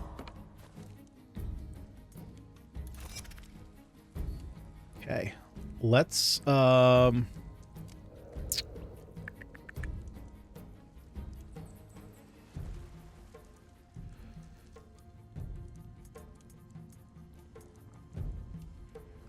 let's take out this guy. 70. Do you have a better chance with this? Oh, you got a better chance with this.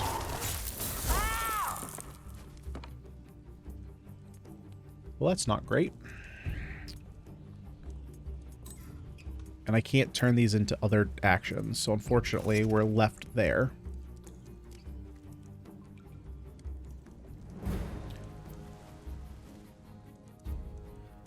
We can't risk a hit, so we're going to disengage.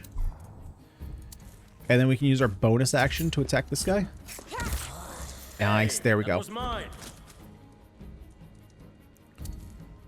Move him a little bit farther away just in case he can't. I think he can travel that distance, but...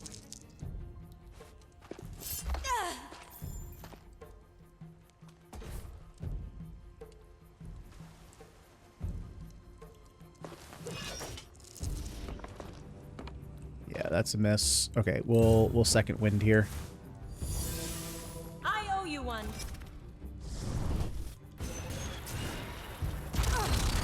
Yeah, see, that's the camera. Yeah, see, so why did my magic missile not do that? Oh, did I just... oh, maybe because I just killed him on the first one. Yeah, so, like, that's what I would expect to see. So you see the cast, and then you come down here to see the damage that's applied. That just didn't happen with the camera when we had the kobold up there.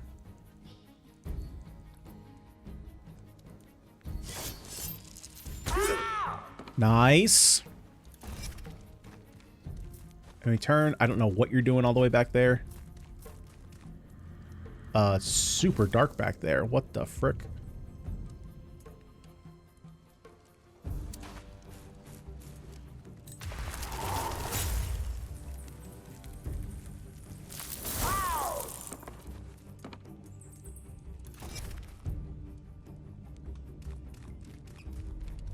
I probably should have used magic missiles there. I keep thinking that I just don't have any spells because everyone else doesn't have spells. Okay, so now we're gonna get to sneak attack, right? Because we have adjacent allies. Yeah, I don't understand why they're so far away. This is gonna take a long time just because of that.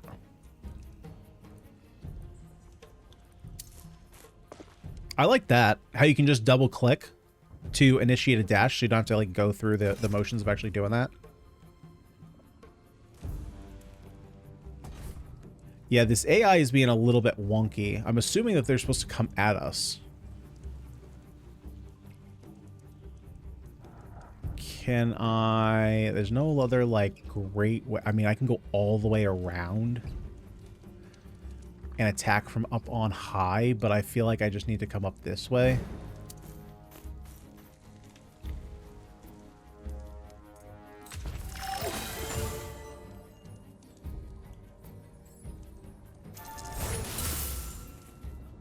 Yeah, he saved.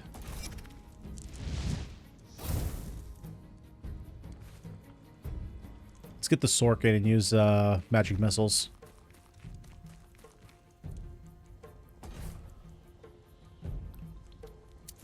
Okay, we'll block the path here. Actually, you know what? We'll just dash in.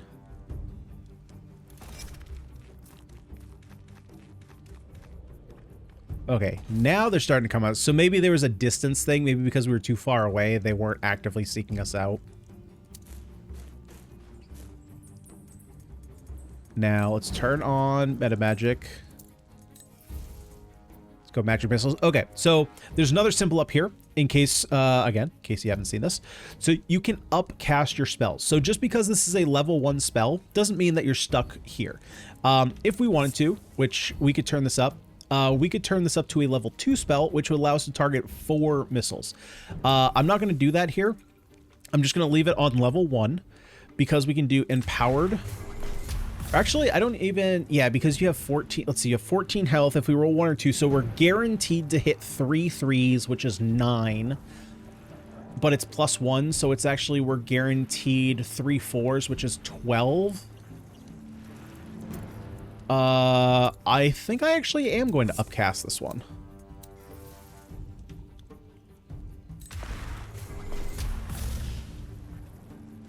Oh, that's why. That's why I only sent 1 missile, because you have to select 3 targets. Okay. Cool. We figured that out. We learned something new.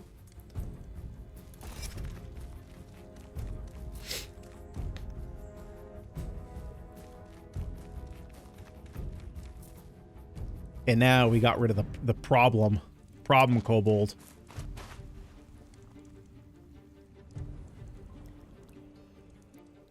You know what? I actually am going to dash up. Oh, wait. My health is pretty low, and I don't have anything here. That might have been a little bit dangerous.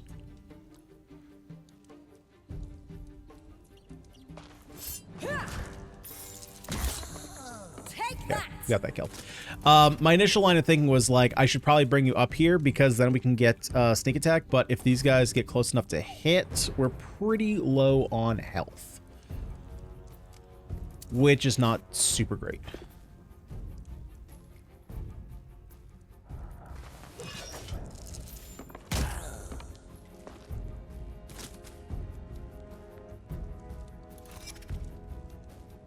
Yeah, how close can we get in this combat?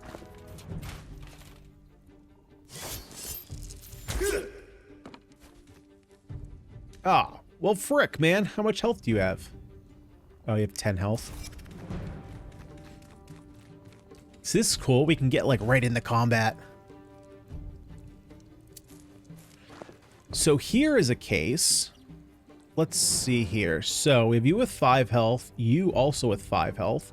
So to kind of show this off again, we have our meta magic on. We go to our magic missiles. We're going to upcast this to 4. Actually, I don't need to... Let's turn meta magic off because I don't need that here.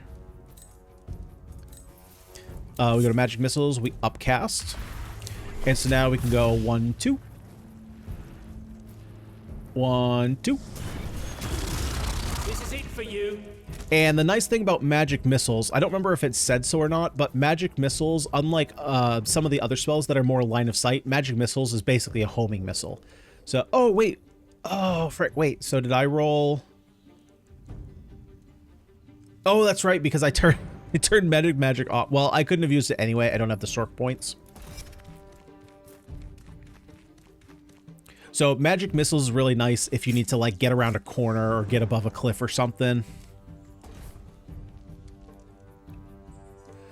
I do want to be careful about that unit, so I might actually not...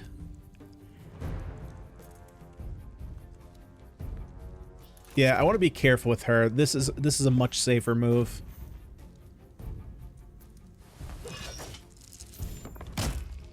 A good kill, as they say.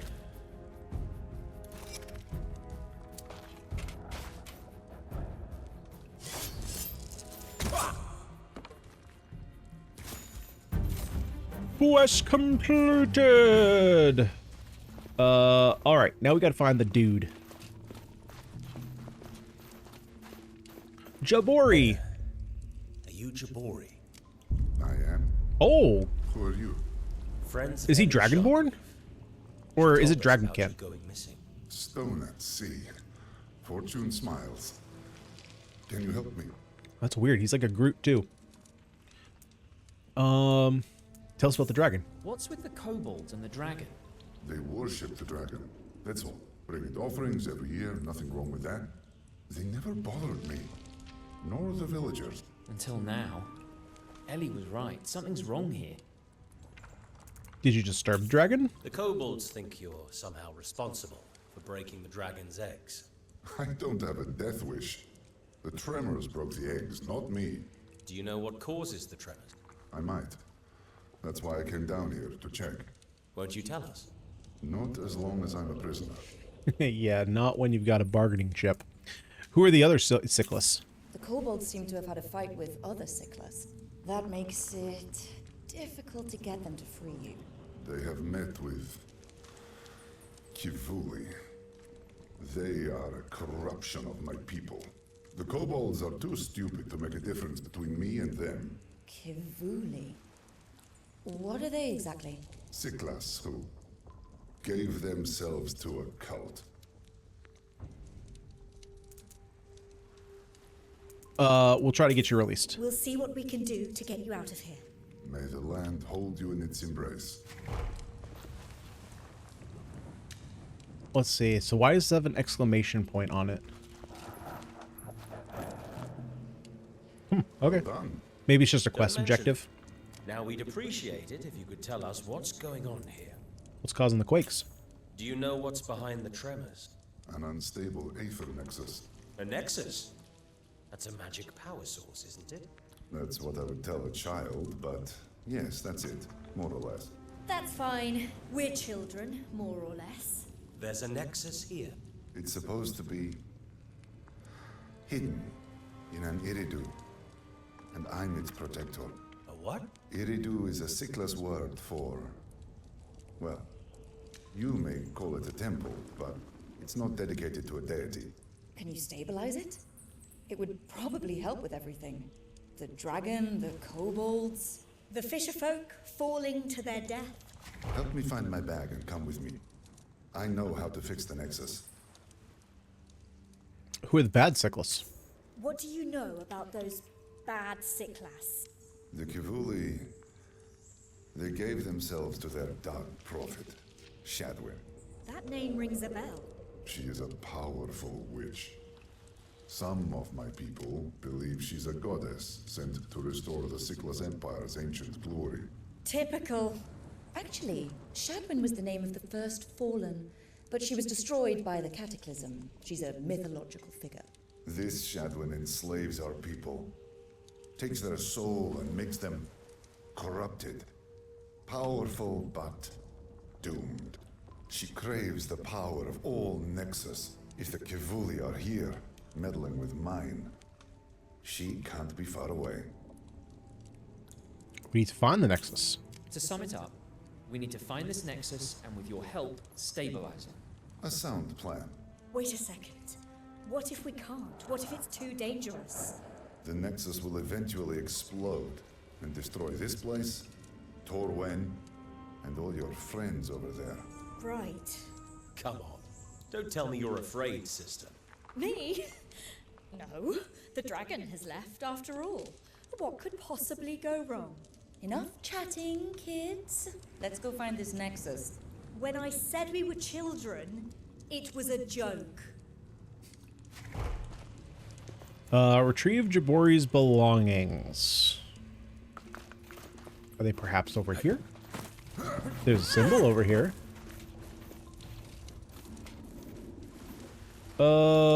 Where be your belongings? Why can't I jump this? There we go. Maybe they're deeper in, perhaps? Oh, I'm a dingus. I'm a dingus. You're a dingus. We're all dinguses. Yeah, so the diamond here, clearly it's tied to this quest. I'm sure you guys figured that out like an hour and 42 minutes, 45 seconds ago. I'm figuring that out now. We'll have to wait for the low tide if we want to go deeper into the cave. Yes. Let's rest here until the tide goes out. Agreed. Key to the temple. Some pearls. Dagger. Might as well just set in there. Sickless necklace. We'll put these over here, over here, over here.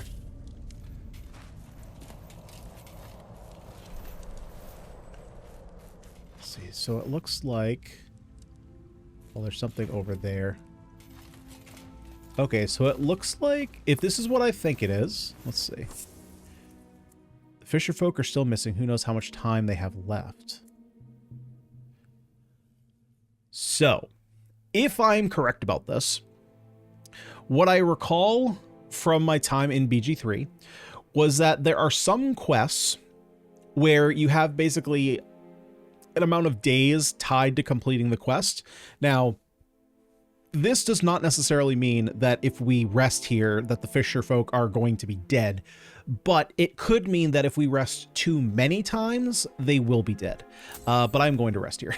We're going to long rest. So long rest is a little bit different than short rest. Like you saw there can be consequences to long resting. Oh, interesting. So it looks like that's why you need food rations. But yeah, I need to do this to get my spells back. Because I'm assuming, based on what what I'm assuming about just demo structure in general, is that, oh, maybe, okay, sorry, pause that. What I'm thinking, so you saw those hit dice there before? I think that you're limited. So in this game, perhaps you can short rest as many times as you want. In BG3, you could short rest only twice, and then you would have to long rest to get your short rest back. But it looks like perhaps in Solasta 2, instead what you need to do... Wait, did we find Jabor? Yeah, we found his belongings. Okay. Perhaps what you need to do... or perhaps there's no limit on short rests, but... you don't want to use all your recovery dice because those are basically, once you're out, you're essentially not short resting anymore. I think that's the mechanic that they're going with.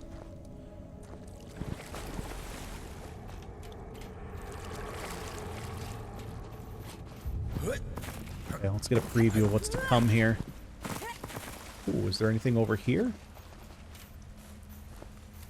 It looks like we're just coming over here for some plants. But what I was saying is, based on what I would assume for a first demo, it seems like we might be leading up to like the big fight here, and this might be where the demo is ending. Because it's kind of like, up there. It looks like it might be the end of like the little story arc we have here. If anyone survived, they should be over this way.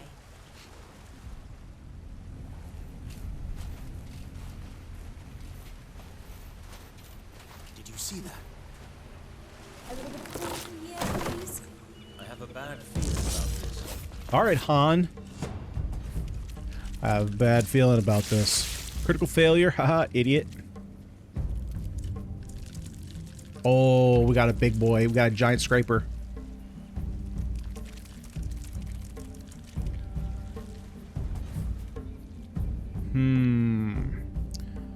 Okay. Let's see. What do we want to do? So we have all of our circ points back, but I want to be careful not to use everything.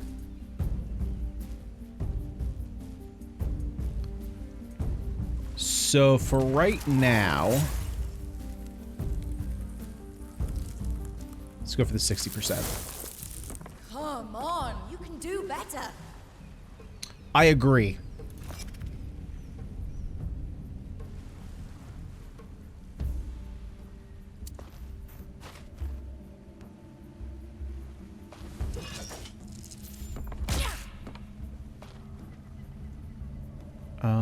Okay, that's all I want to do for now. Oh, we're getting a little bit of, we're getting a little chunking.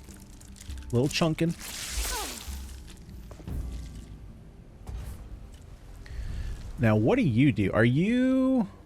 What are you? I should have taken a look at you first. You're probably a wizard, maybe? Or a warlock. My guess is, well, you have spell slots. You don't have any of the warlocks thingies here. Maybe you're a wizard. Maybe you're a wizard. You're a wizard, Harry. I'm a what? Blinded until next turn. Wait, hold. Up to 6d10 hit points. Oh, are blind until end of turn. Okay. Let's actually, yeah, let's come over here and let's blind all these guys.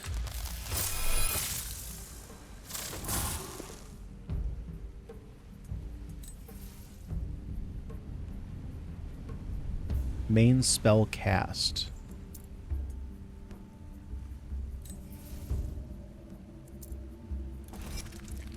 Okay, so I guess you have to do those bonus actions before you do your main action.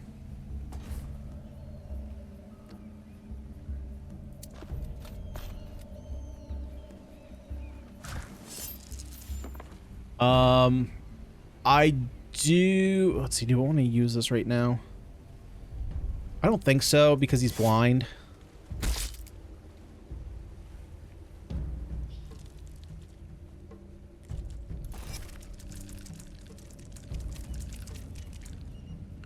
There's gonna be a lot of things for us to pick up. So I'm gonna attack the... Let's see, where are we at in the turn? That's this one. So I'm gonna use my bonus action here. One foe down. Because I want more damage on the giant crab clacker. Oh, no, he missed. Crap.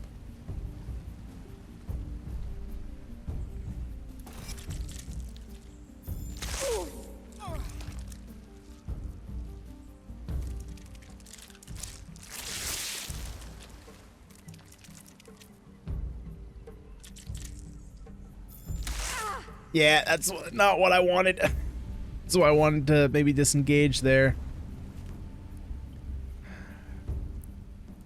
Okay, let's fire off some magic missiles, I think. You have 22 HP. Okay, let's meta it up. Let's see, so if we hit 3s and we do level 4... that's what, 16 minimum? Plus 20 maximum. Right? Did I do that math right?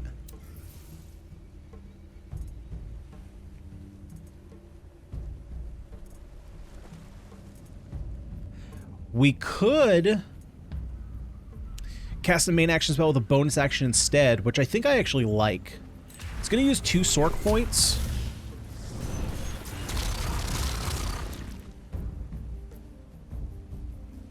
Yeah, so 17 damage.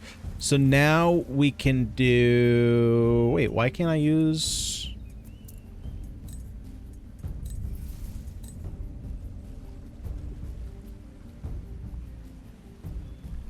Bonus spell cast, but why can't I cast this? Did I misinterpret what we just did? No bonus action left. Why can't I use this as a main action?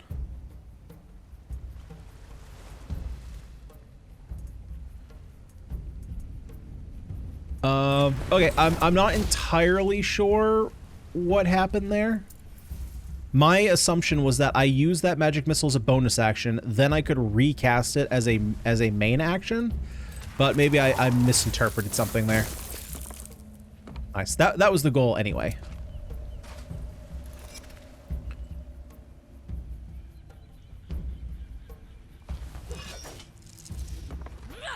Oh my god. You could fight.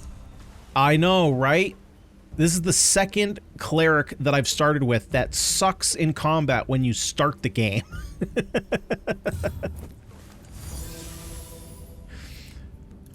Shadowheart sucked too until you get her to like level, 5 or 6.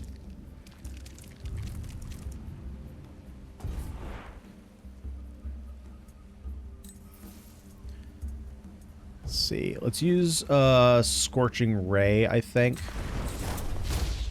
Oh, it's only 40%. Yeah, I don't want to use a spell slot on that then. Let's just use Ray of Frost.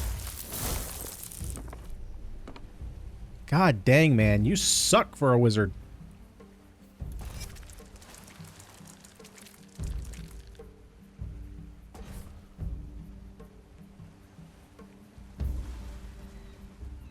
Let's see. Let's start wearing down these guys. Holy mother, we're missing so much. But I mean, that's D&D. Like, that's how the dice roll. Okay, so I don't like that. I really don't. Oh, wait. Okay, there's a safe movement over here. Don't lose hope. I'm losing it. I'm losing hope, girl. Thank you. Kill that prick.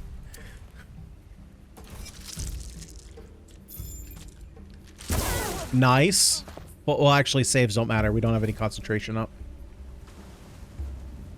Okay, I think, man, I'm almost out of Stark points. I think I'm actually going to, man, that's scary though, if he uses that attack again though. Because I wanted to, I think I want to come in here and try and get more Sork points. You're just lucky. No, you just suck. Look at all these rolls, man.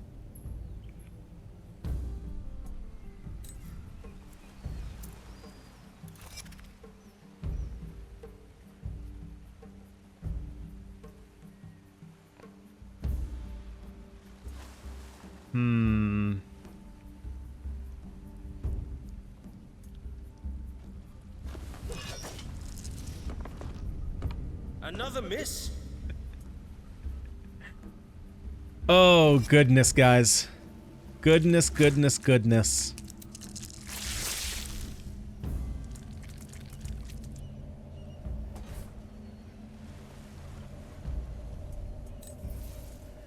Okay. It's only 40%. Is there anything I can do to hit this thing better? It's just so hard to hit this guy.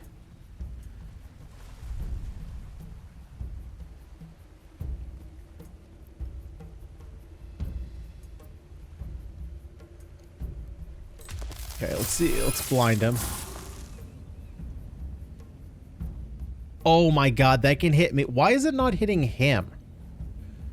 I blinded Daisy. Oh, frick. I didn't know it could do that.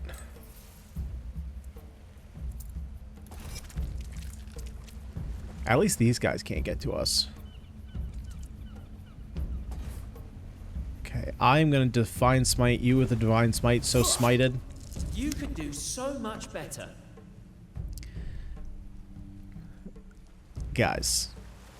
Okay, we might need to reduce the armor class on the first couple enemies. We might need to do that. I don't have any potions here. If you do your AoE attack, I'm fricked. So let me use my bonus action here. Target not sense because I'm blinded. So we'll disengage.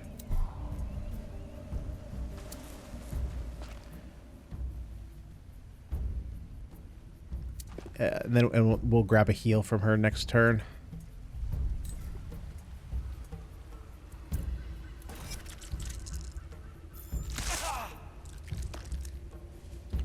I think I might just go for like a super powerful magic missiles here, because like this is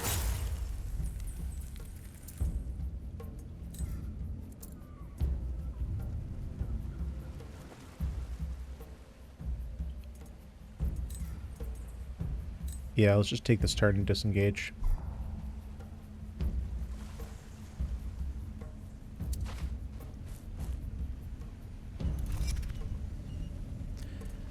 This turn, though, I'm going to use a Cure Wounds.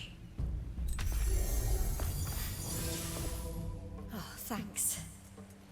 Let's use our Action Surge here.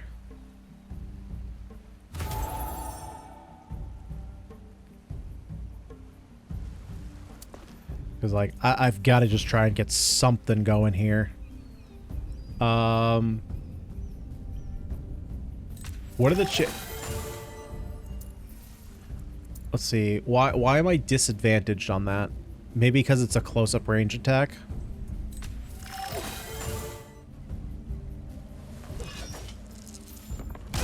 Thank God. Okay, we got some damage on this thing.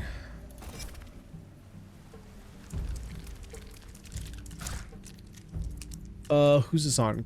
Canute? Don't care. I gotta protect Daisy.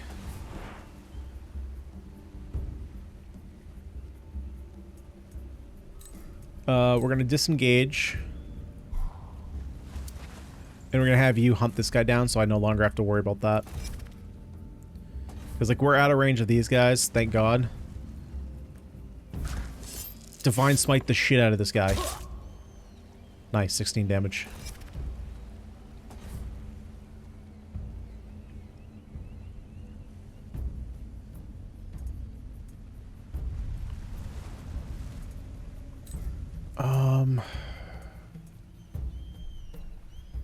Doesn't she have a bow? How do I swap to her bow?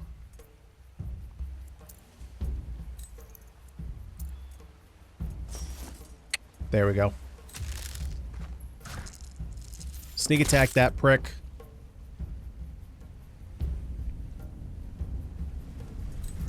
I can't do anything with her bonus action, though. Can I swap back?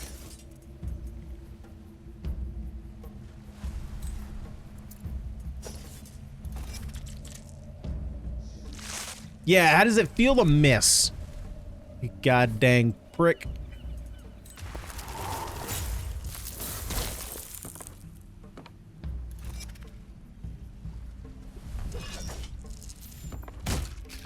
You never stood a Oh, chance. finally.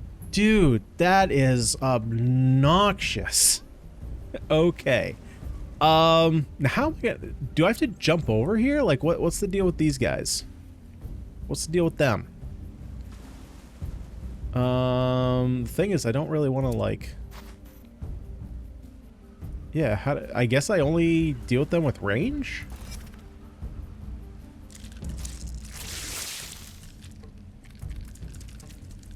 Maybe it's just this one I have to beat?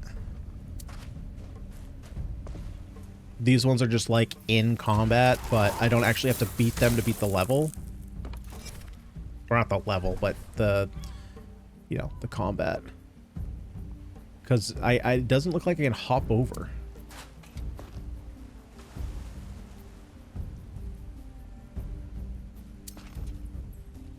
Yeah, so it actually looks like, although maybe I can only do it with range.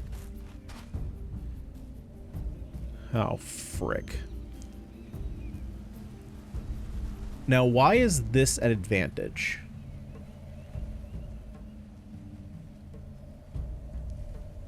Well. Try again. Does not sense Daisy. Oh, okay. Interesting.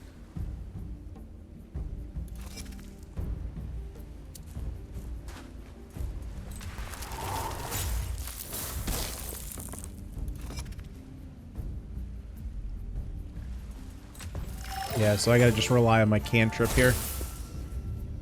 Fail. As it always does. Sacred Flame has always just been turbo garbage. Hold on.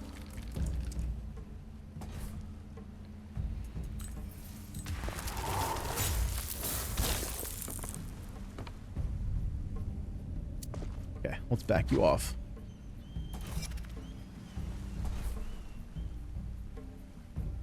Yeah, so unfortunately, I'm not really doing anything here. I can't do any kind of range attacks with this character. Sneaky.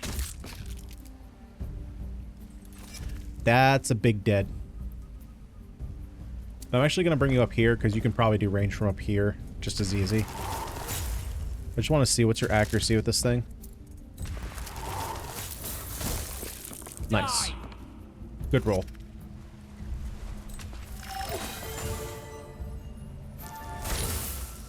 Yep, always bad.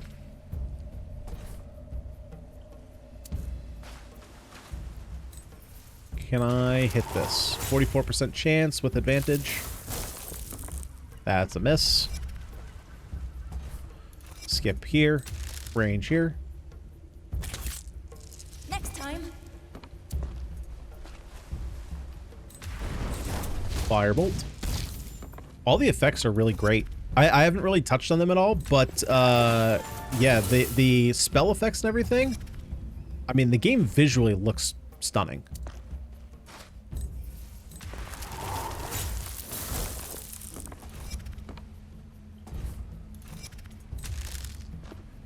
Let's move position here.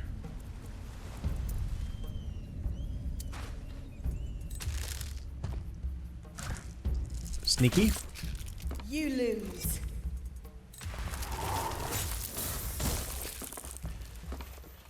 And there we go. About freaking time. So let's go ahead and short rest.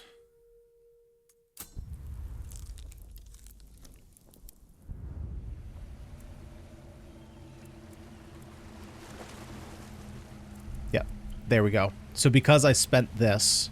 Wait, so then how do I get my roll? Oh, so maybe... Ah, okay. It's slightly different than I thought it was then.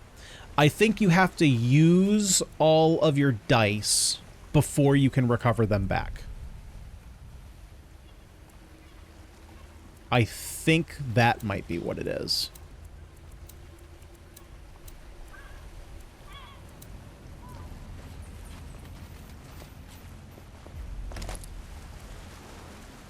And just a regular dagger. We'll leave that. Another regular dagger. We'll leave that.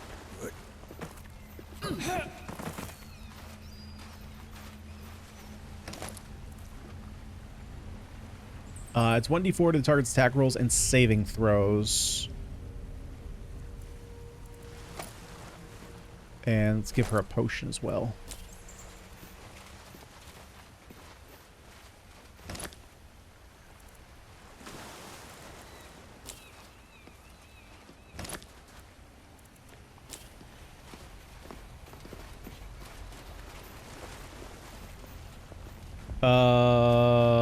Is that not where we're supposed to go? Where are we supposed to go? Oh, I'm supposed to go down there. Oh. Nope. Never mind.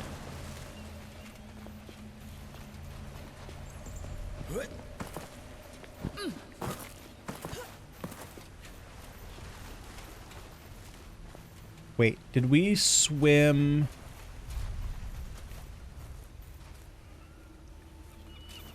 Okay, now I'm losing track of where I came from. Oh, well, I swam under there. Okay, so this is just looping me back around.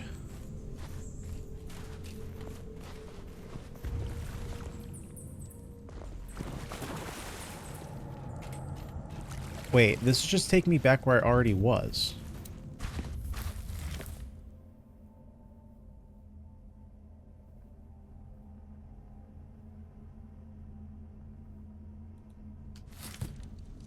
Sorry guys, I'm getting a little bit lost here.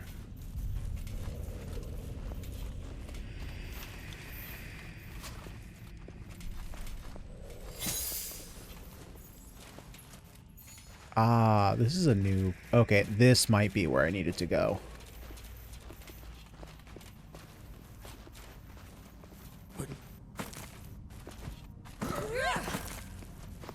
Shh. Quiet.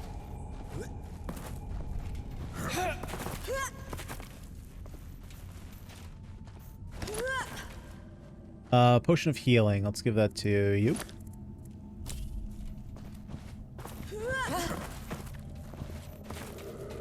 Ah, here we go. So that was a fight that we didn't need to do. You found an old sickless door in the midst of the cave. Something, something, something.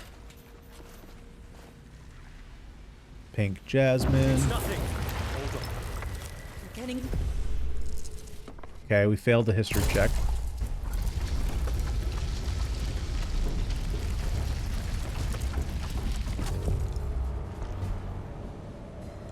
What kind of place is this? An iridu. My ancestors built it a long time ago. It's even older than the Mana-infused ruin in the village. This room is called a star chamber. Okay, exposition time. Let's go. What is that? We're not alone. Oh, that's another one of your kind. But he looks way cooler. Are they sickless? They are Shadwyn's followers. Kivuli. Eliminate the Kivuli. Is there only one of them? You found a group of Kivuli. I see 3 of them.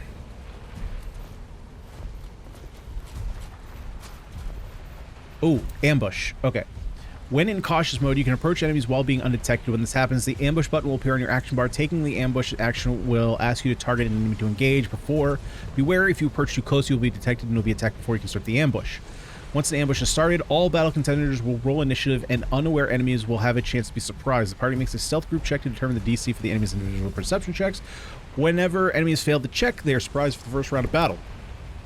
If you're surprised, you can't move or take an action on your first turn to combat, and you can't take a reaction until that turn ends. Regardless of your initiative, you will skip a turn, but the higher is your initiative. Oh, but the higher your initiative is, little sentence incorrect there, the quicker you will get back in action. Understood.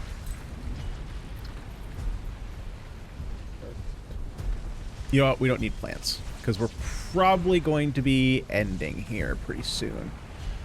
So, the best way to get down there is probably this way.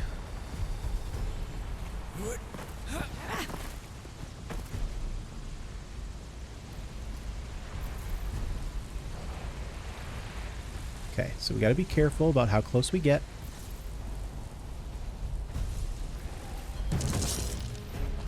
Well, that triggered very fast. I didn't expect that to be the case. Well, that's a bummer. Okay, well, you gotta experience it once to know exactly what's going on, right? Now, unfortunately, I can't get into combat with this guy, which is a little bit of a bummer.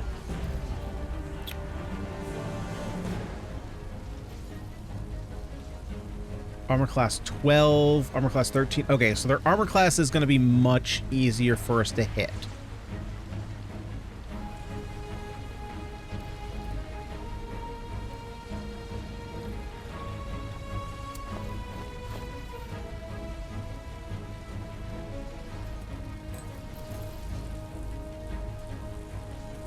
Gotta remember what my paladin potions are.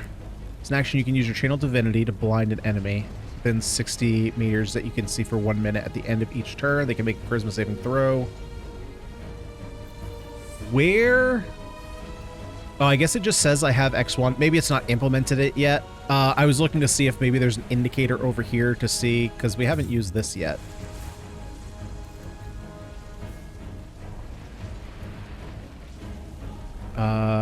Yeah, let's use it on you. Blinded.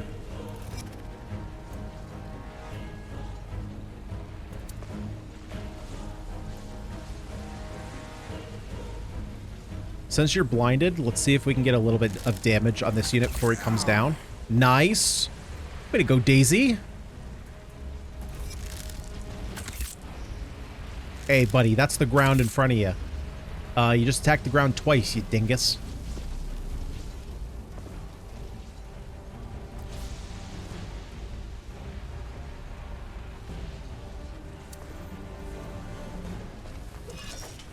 That's a miss. She is, you know, she's really strowing her, you know, what I would expect to see out of a cleric. As far as, I mean, sometimes she surprises me, but for the most part, she is doing exactly what I expect a cleric to do. And that is clerically miss every one of her attacks. Okay, dude, this is not him. You might have wanted to attack his toe, but I would recommend not doing that in the future. See, like, this guy's a dingus. Okay. Let's just use a regular magic missile, I think. 1d4, so that's 2 damage. Guaranteed 2 damage each. We have 3. So we have guaranteed 6. We have pretty good chance of doing that. So let's do 2 up here, and then let's do 1 down here. Nice. We got the kill there.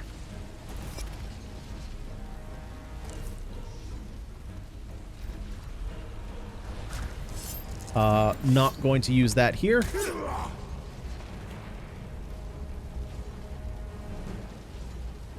And I think...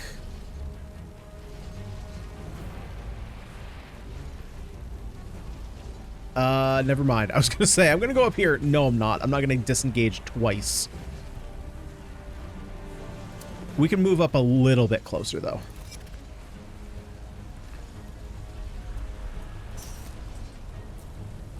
It's only a 65% chance. I think that's fine.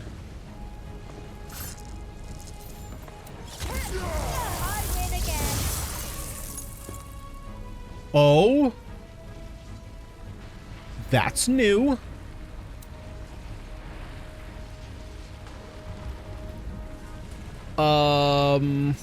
Okay. Interesting.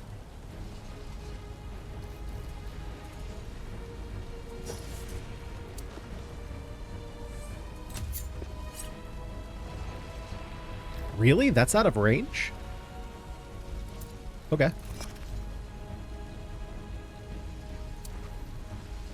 Anything of value? Oh, freaking heck yeah.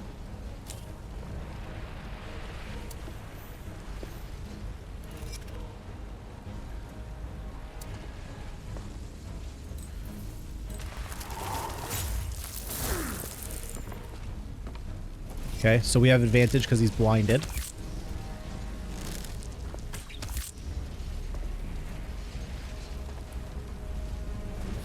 Don't run away, you little chicken.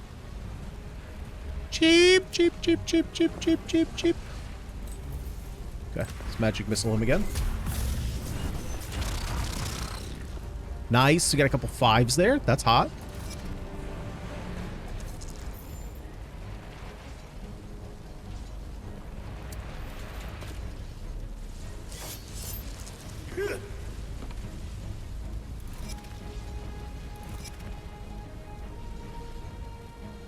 Okay, now I'm actually gonna back her up here. Oh, you know what I should have done? I should have done a bonus attack with the dagger and then pulled her back and then used her bow. Good kill.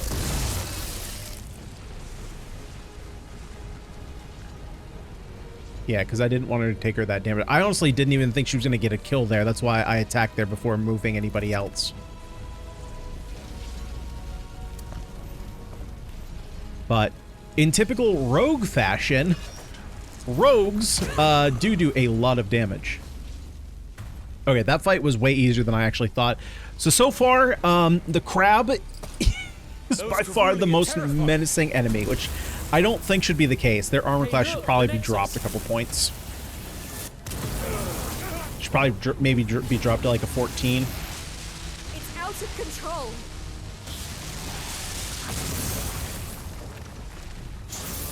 I have to correct the mana flow. If I don't, it will explode and destroy us all. Destroy.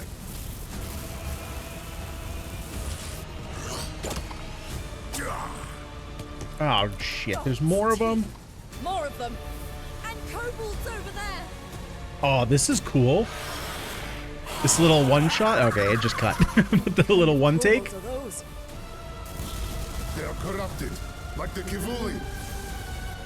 All right, everyone. Get ready. Hold the line. No need to tell us. We know what to do. And now that makes sense. Why that was easier than I thought it was going to be. Oh, so do we have a time limit here? Yeah, okay, so this is the time limit. So we can use an action to do, okay, so let's get an idea of the battlefield here.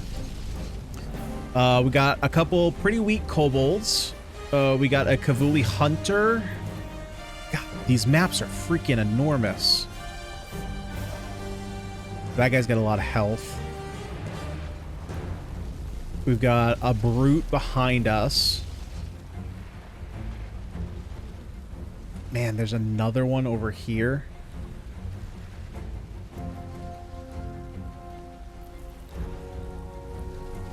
Okay. Now I haven't talked about this. This has kind of been, first of all, the scene for this, pretty sweet.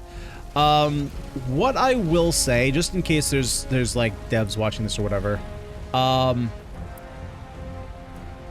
right now, while I like the big battlefields, this one right here is really the first time that I'm feeling this, where it's maybe a bit too big. I'm kind of losing track of where everyone is already, and I think some of that might be due to the fact that it's a bit symmetrical on both sides. But there's so many enemies, I've already kind of lost track of like who's where.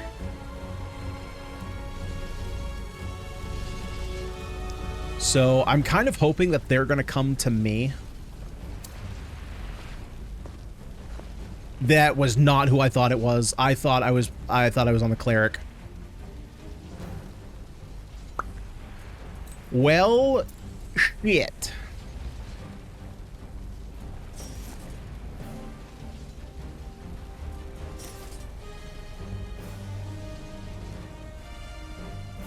That is not very good.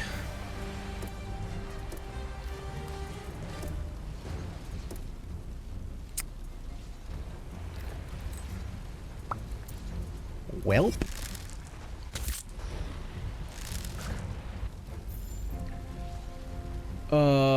Who the... Oh, you're going right now. Unless effects are triggered, gains 5 AC, magic missile immunity. Yeah, we definitely want to use that. See, like, I have no idea. Wait, how the frick? You're way over here? You shot me. Is that a joke? That's how far he went? I mean, okay. Okay, can I do anything to help you? Dash required. Rick. Okay. Figures. We're gonna use second wind here. I owe you.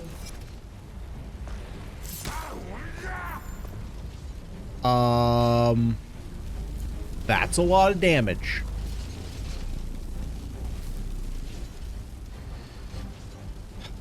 So.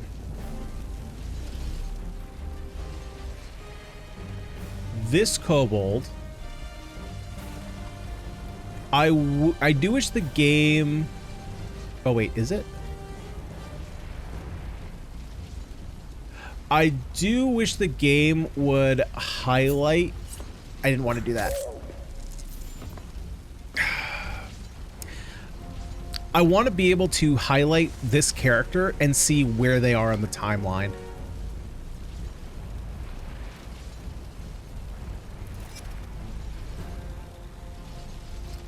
So, why am I at disadvantage? Because I have a bow on. One foe down.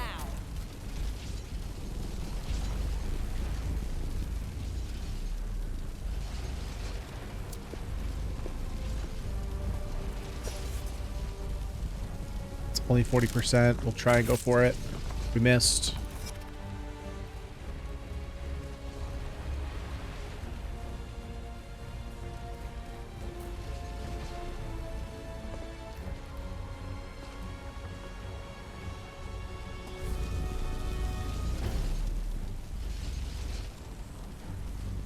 Now this is really unfortunate. Because I need to come down here. Well, actually, I'm gonna get... I can disengage with her before he gets to go.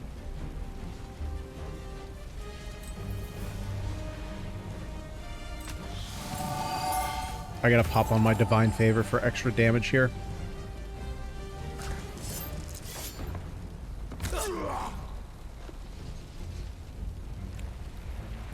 That was an incredibly lucky roll, actually.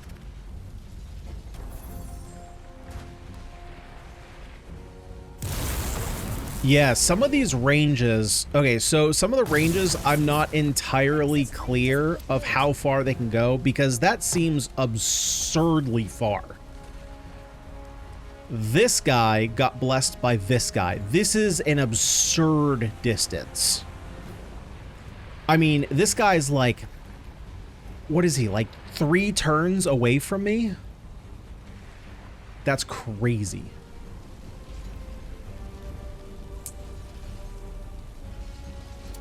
Oh,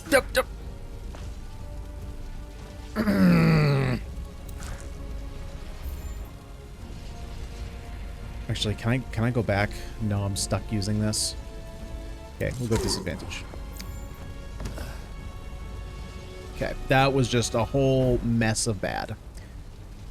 That's what that was. A whole mess of bad.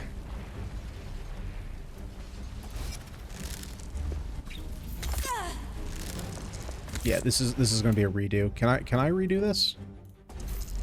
Where can I load from?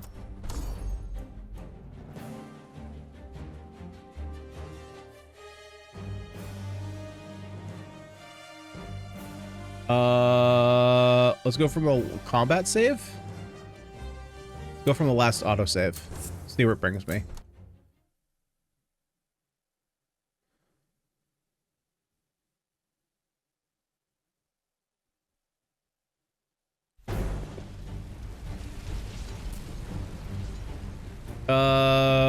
Oh man, I'm gonna miss the... After my really good attack, too.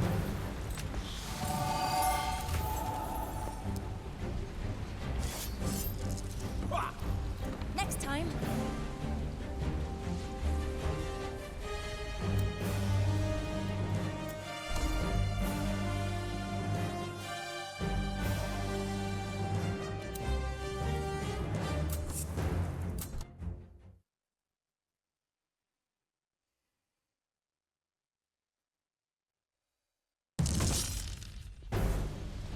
Yeah, okay. We're gonna go to the beginning of the fight instead. Because I messed up, like, this first turn. There was just a whole bunch of screw-ups.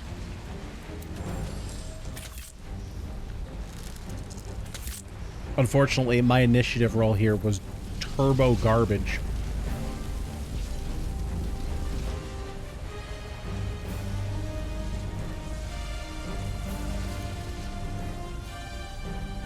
Okay.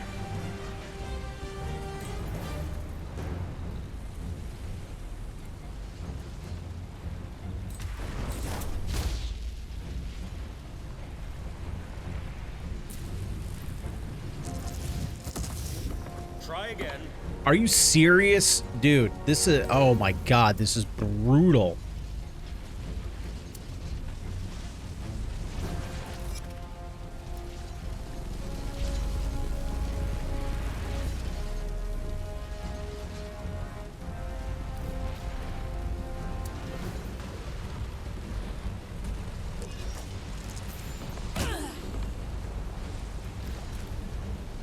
Okay. We got a second wind here because my health is still pretty low.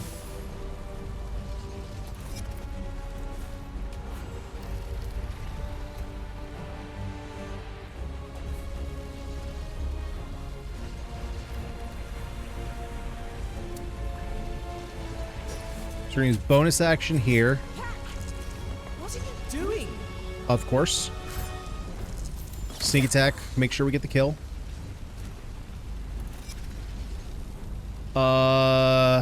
Let's see. Dwarf Boy we could bring down here, and I think that's what I'm gonna do.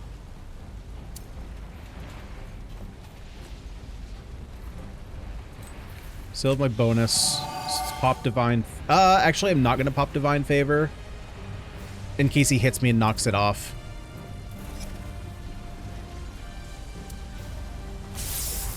Messiah's laughing.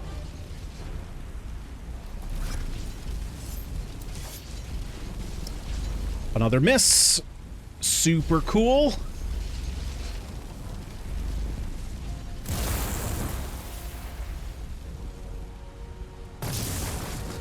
Oh.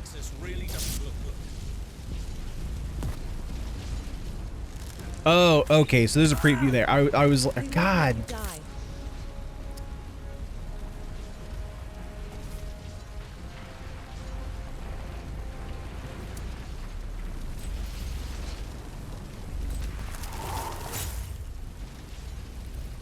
Now, why is it that you... Oh, probably because you're at high range. That's likely why. See if I can slow you down. You suck. Of course not. Yeah, Daisy, believe me, I am with you. Because now, of course, I have literally 2 of these guys in my face.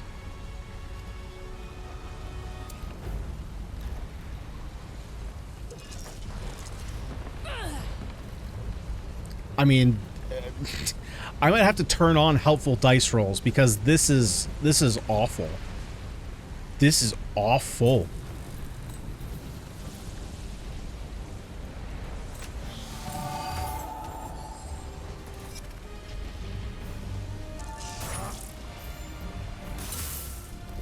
Yeah, I mean, okay, like, you just shoot me from across the entire map. This is absurd. You must be getting some kind of height advantage, right? Because, come on. Look at that range. That's a joke.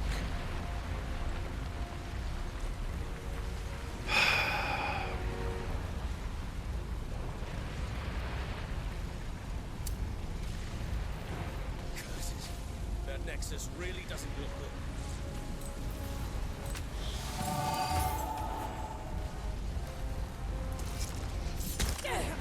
Shake it off.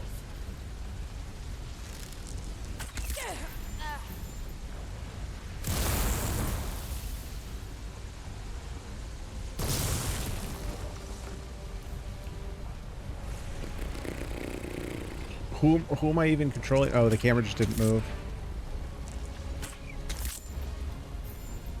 Okay, well, we're dead. Okay, we'll try this. We'll try this one more time. We'll try this one more time.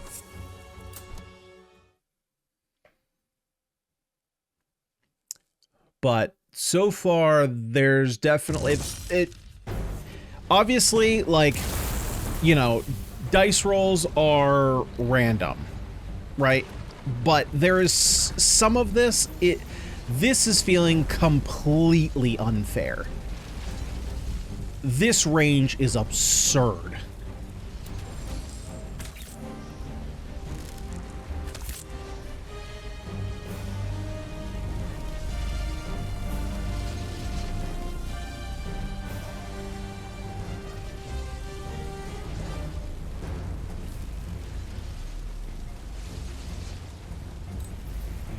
Like, and the fact that just every single spell I have has a 50% chance to hit. Like,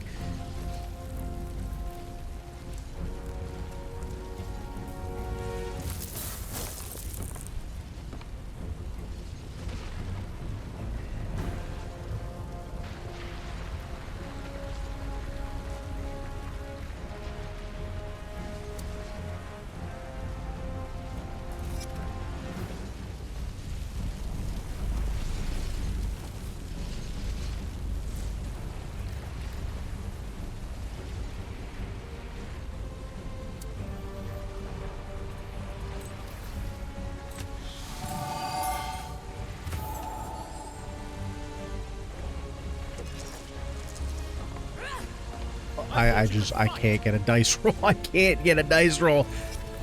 Part of the frustration is, like, when you have physical dice, obviously you can have a weighted dice. Don't get me wrong. But with a computer, there's no real random. Right? A computer can't technically do random. So it's starting to feel a little bit like the game is just against me.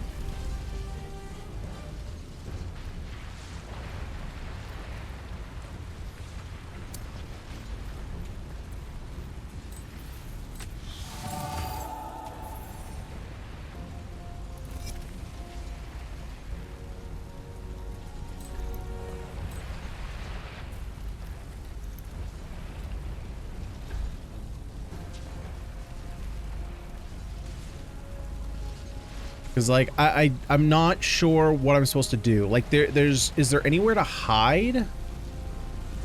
But, like, even if I hide down here,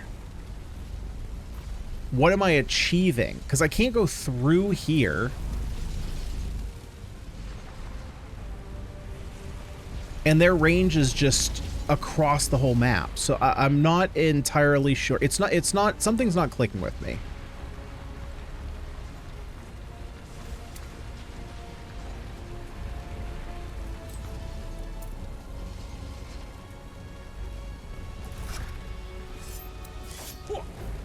Another miss? Yeah, we miss again.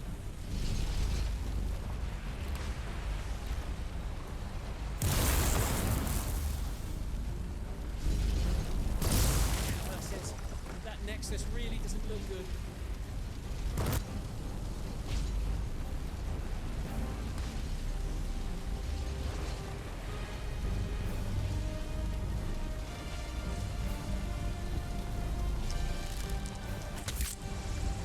Okay, well, at least he missed there. Or at least he missed there.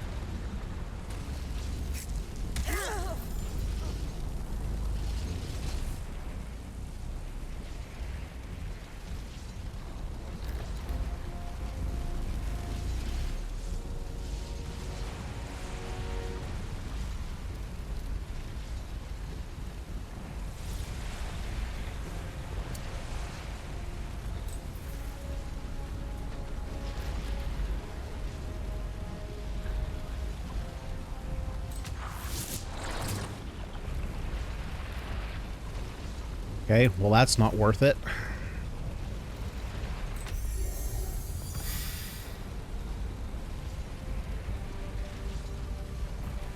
Cure Wounds is melee range.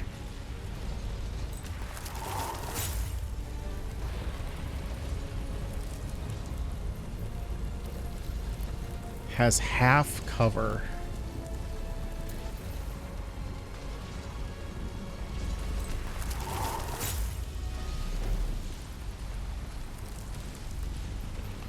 Do I have a better option? Try and go for this. Try again.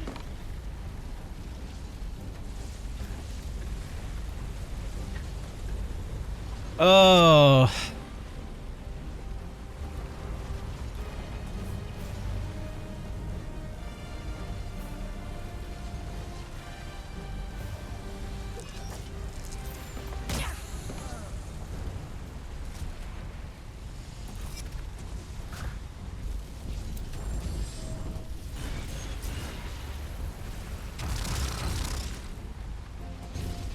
You know what? Maybe I just have to use my own magic missiles.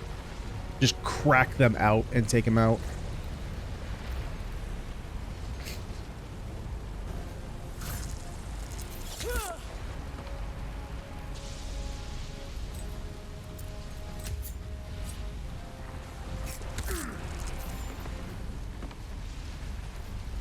Why did that second one not sneak attack?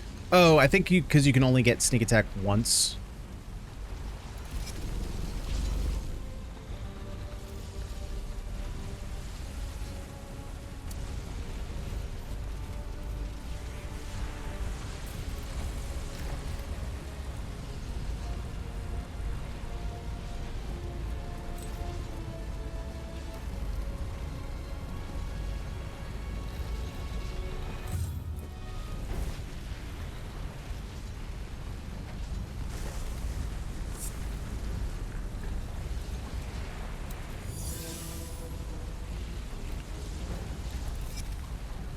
Okay.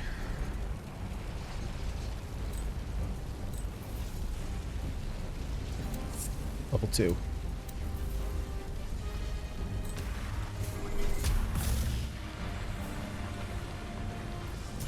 Come on.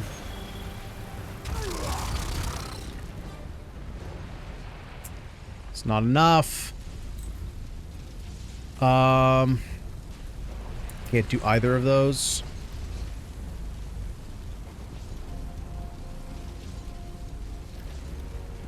Let's see. I gotta be careful. I gotta try and get to some kind of cover. But also not be in the range of these guys, of their explosion.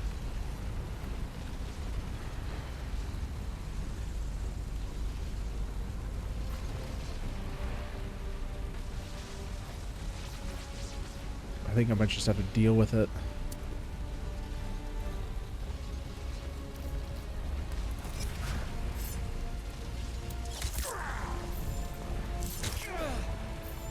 Okay, well, doesn't matter.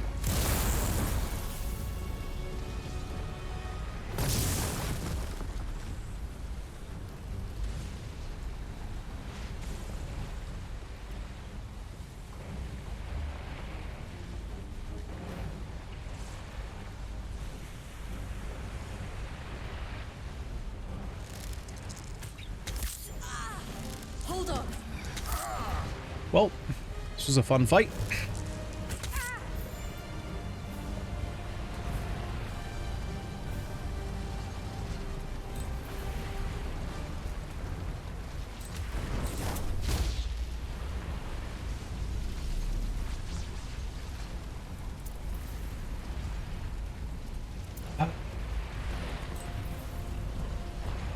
Let's see.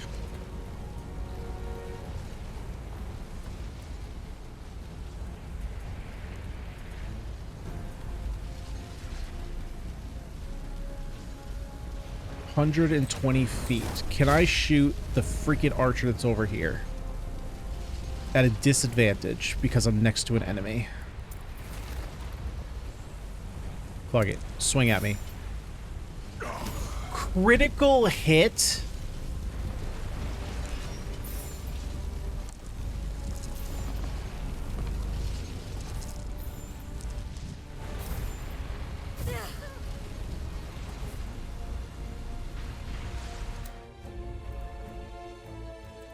Okay. We're cheating. We're cheating. So let's go back to...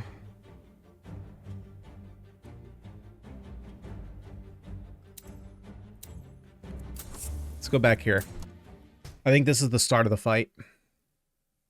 Because I want to see what happens at the end of this, but the way this fight is set up right now, it feels so unfair. Oh, we're all the way back here?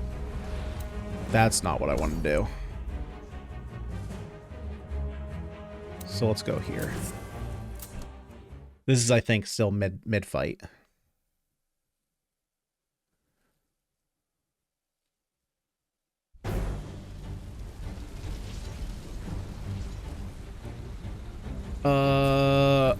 Okay, I know where we are, yeah. So let's go to settings, helpful dice. Turn this on, because holy shit, there's no way I'm, like... When the game actually, like, look, it's a pre-alpha, stuff is not gonna be balanced. This fight is stupid. It's just, like, it's not a fun fight.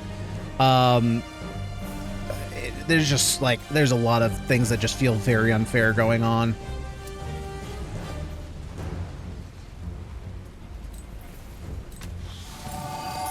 Actually, no, I don't want to use that. I want to save that for Divine Smite.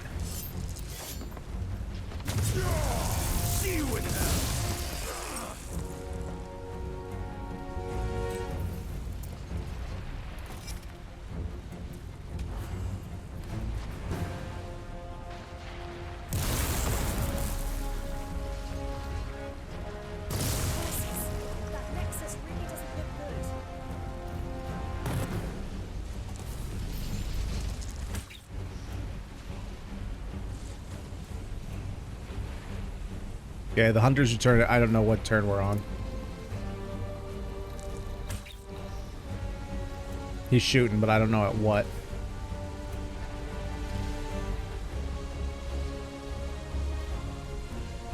Yeah, see, like, this is silly. This is a silly amount of range.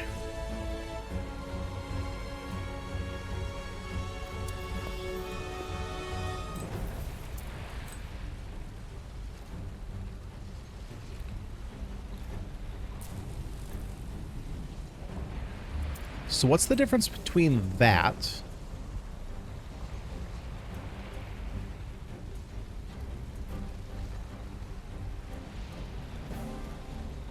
Can I just heal him?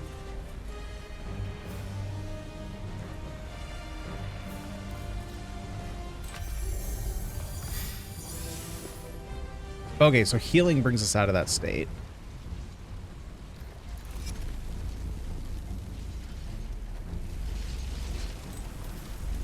So again, like, I just, like, I have to slow this guy down.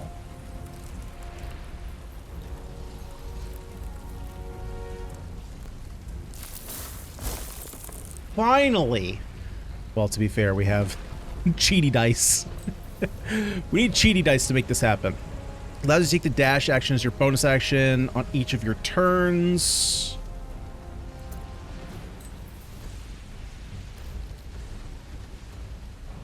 Gets small heal.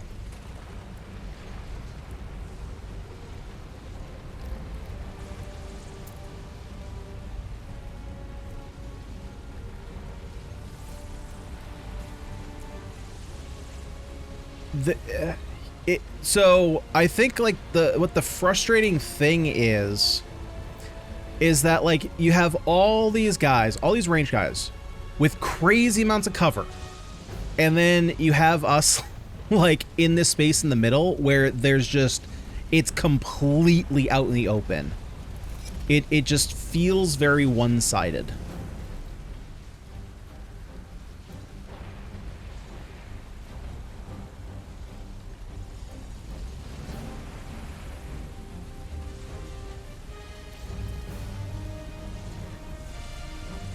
And since there's no undo, like I can't go here and see, I don't think I can hit that guy with a bow. So let's actually do this first. That's one less. Nice. So what I'm thinking here is I'm gonna come over here and see if I can't get the kill. Close, but no cigar.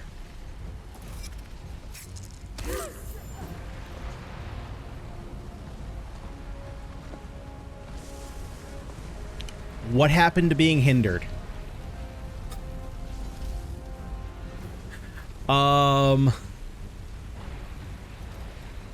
Okay, I don't quite... Okay, the movement, I'm not entirely sure I understand how far you can go there.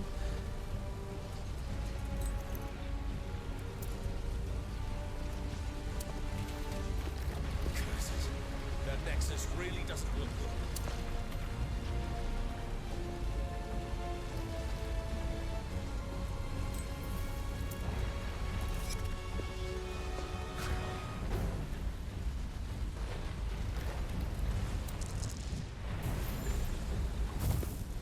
Hold on.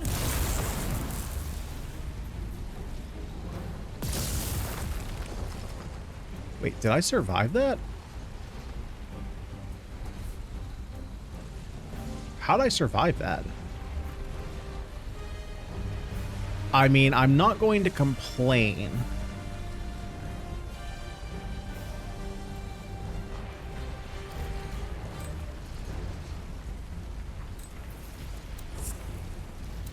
We upcast this. So you see what I mean? Is like, it's incredibly frustrating that he can hit me from all the way over here, but I don't even have the range to target him.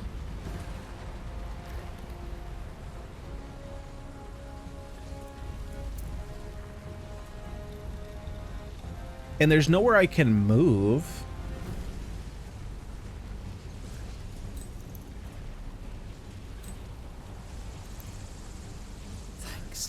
feel better.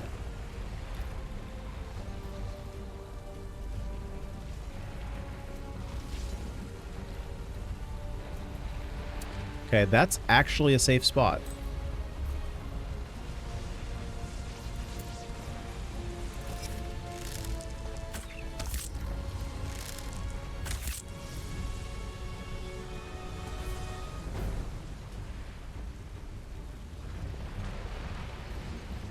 Okay, so I don't have my second wind. Do I have any healing items? No, I have Bless, attack rolls, and saving throws. I have nothing to heal me.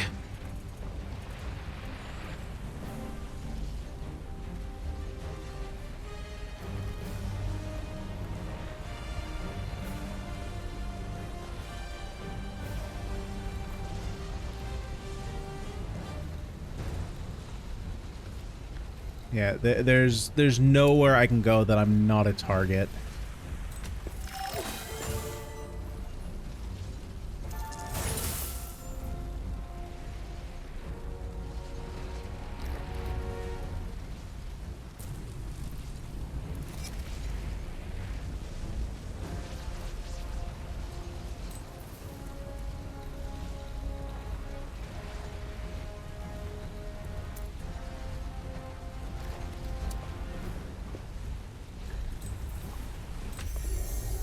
Wait, can I... Okay, let's upcast this. I owe you.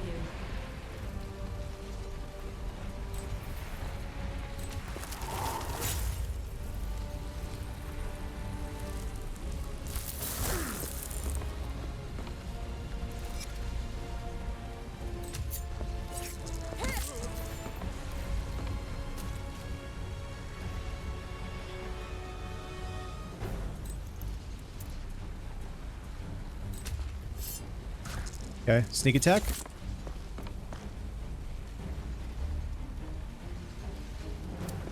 Gonna move her up here so that way I can main action do this and then bonus action.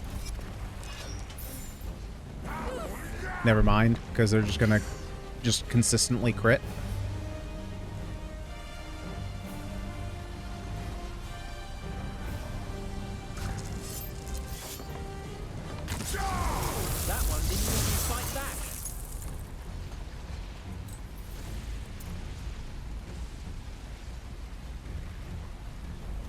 Now, how many more enemies are there? There's 4?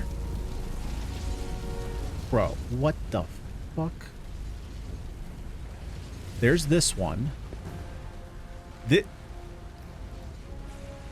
Yeah, there's just no getting out of this, dude.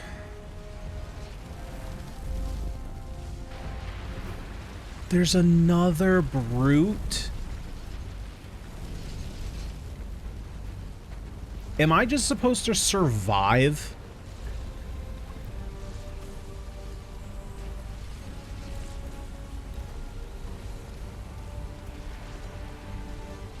And, like, not actually win? Because this is about to blow up.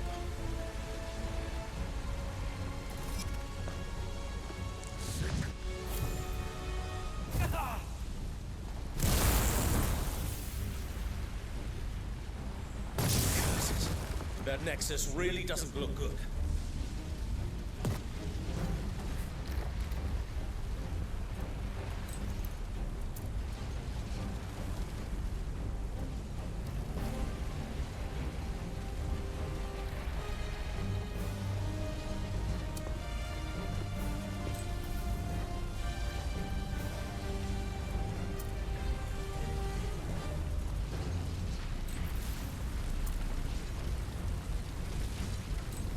So let's do an upcast magic missiles.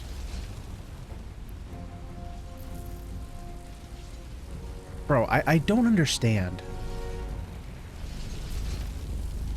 I can see him. Like,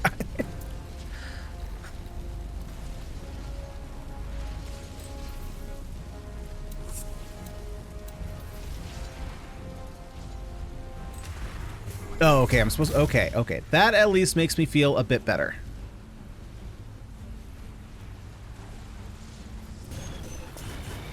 I can't kill him, though. The max I can do is 20. Yeah, so... Okay, okay. We gotta shake it off. We gotta shake it off. Well, I can't do that, because I need that for another magic missile.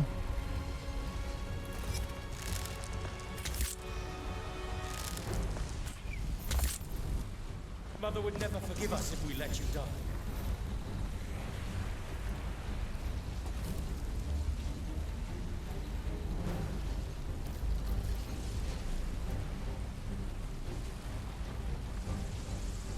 Yeah, I'm not entirely, again, I'm just not entirely sure what it is I'm supposed to be doing.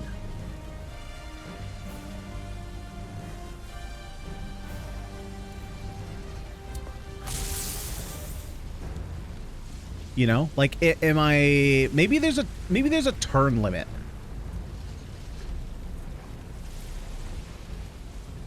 Maybe I just need to survive.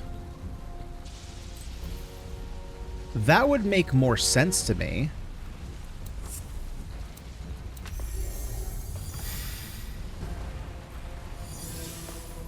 I'll remember.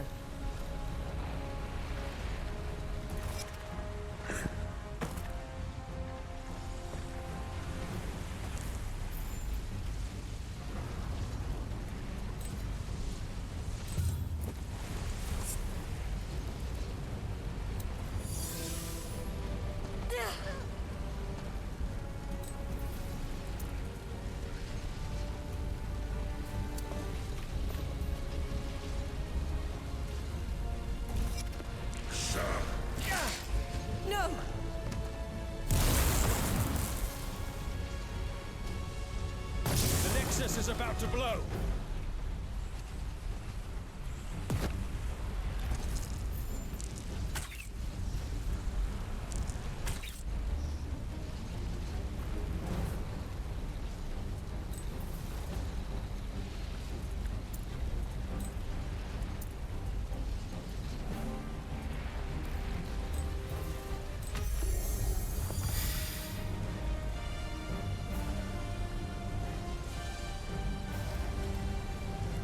You know what? Screw it. Let's just go for the... That nexus really doesn't look good. You're telling me that I can't reach that. The nexus is about to blow. Are you serious?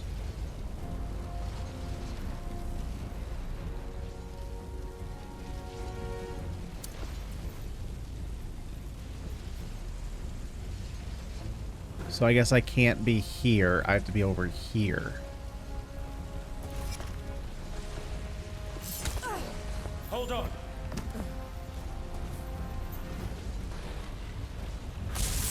Nicely done. Okay. Like I said, I'm in just see if maybe there's a turn limit I need to survive mode.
Still in the fight.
I don't care how many missiles it takes. Fucking kill him.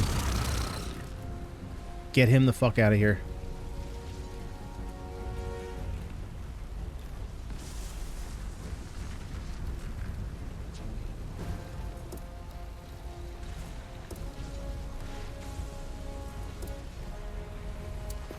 Okay, get him safe.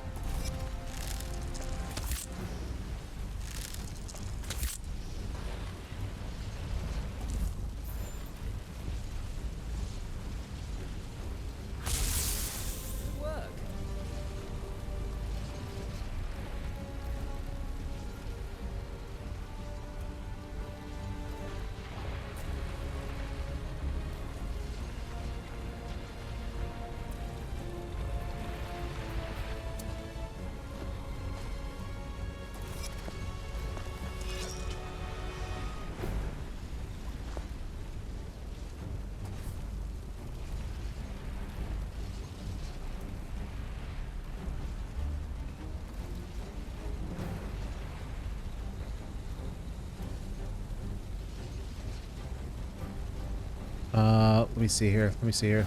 I'm thinking.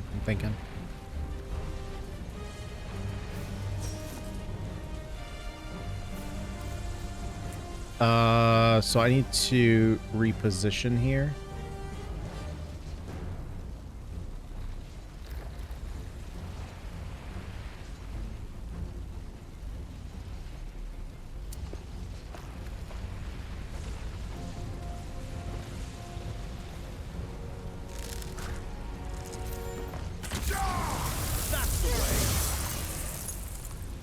Okay. Very nice.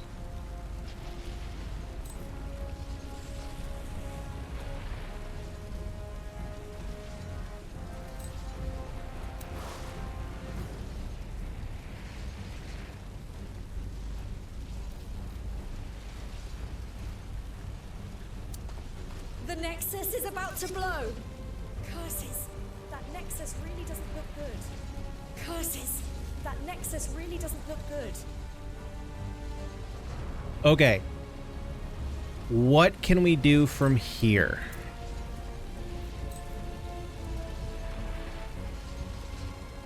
I probably should have used that far earlier.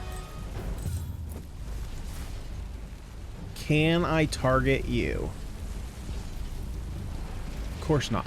Okay, so one thing that I desperately wish that this game had.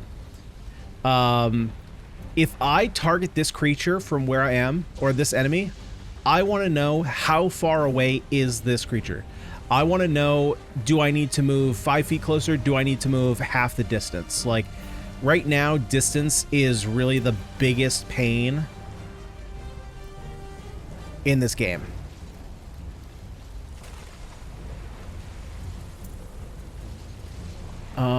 How am I going to heal? That's my big question. Like, how can I get up there to heal?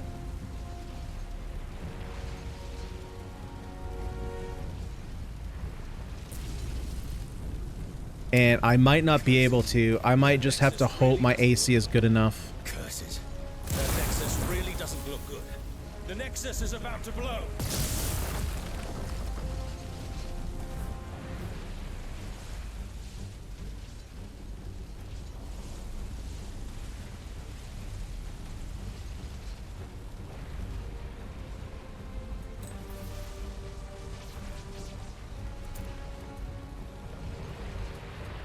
Okay, what else do we have access to?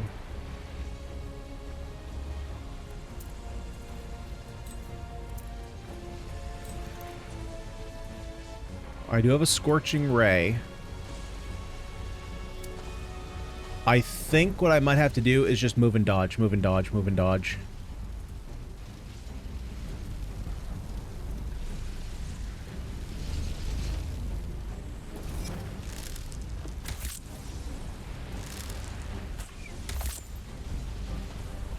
Of course, you had a 19.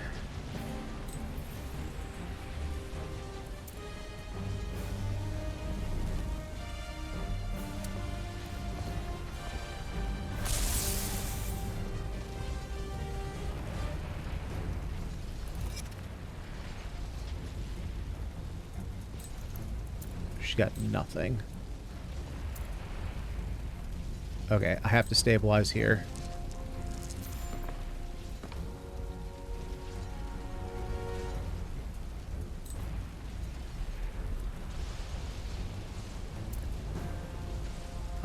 I think that I'm actually going to hold her here. In case he dies, I need to extend the life of this.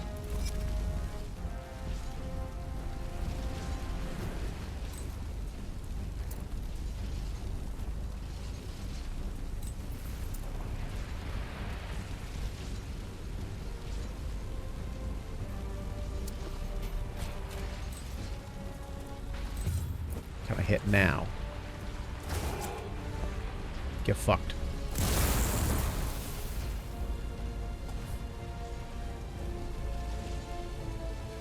Okay, so now that this guy has disadvantage, waiting for a dodge doesn't do anything. The Nexus is about to blow! Curses. That Nexus really doesn't look good. Good.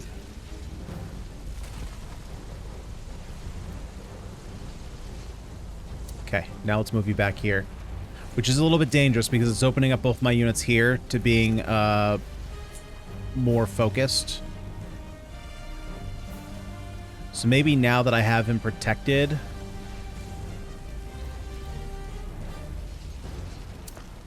gonna move over here, see if I can't get a bow shot off. Nice. Fuck off. Holy shit, that is the hardest fight I've done in a long time, guys. God's teeth. That was a close call. It doesn't look like the Cavuli had any fear of destroying the Nexus. Why should they? My servants are fearless. Death is as nothing to them or to me. Who is this? You should be the ones introducing yourselves. You dare attempt to stand in my way.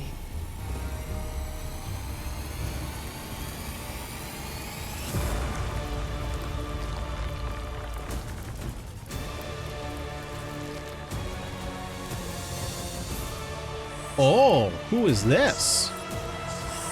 Now, I wonder if this is someone who's in the first game, and so people who know Solasta 1 would know who this character is. Because this seems like a... Oh, Shadwyn. Okay. So it's a name we've heard. I don't know if this person was in Solasta 1, though. Now, let us see how well you fare when faced with true power. The Nexus is about to blow. Curses. Okay, that's what I figured. That was going to be the end of the demo. Thank you for bringing Solasta 2 demo. This marks the end of the adventure for now, but there's much more on the horizon. Solasta 2 will be entering early access later in 2025, so don't forget to wishlist us on Steam and join our Discord community, share your thoughts, and connect with fellow adventurers. We're excited to hear what you think. Your feedback means the world to us. Until next time, may the dice always be in your favor. We'd love to hear what you think. Okay, man. That was a ride. That took way longer than I thought it was going to take. So, let's compartmentalize here. Let's debrief and talk about overall my thoughts on the demo.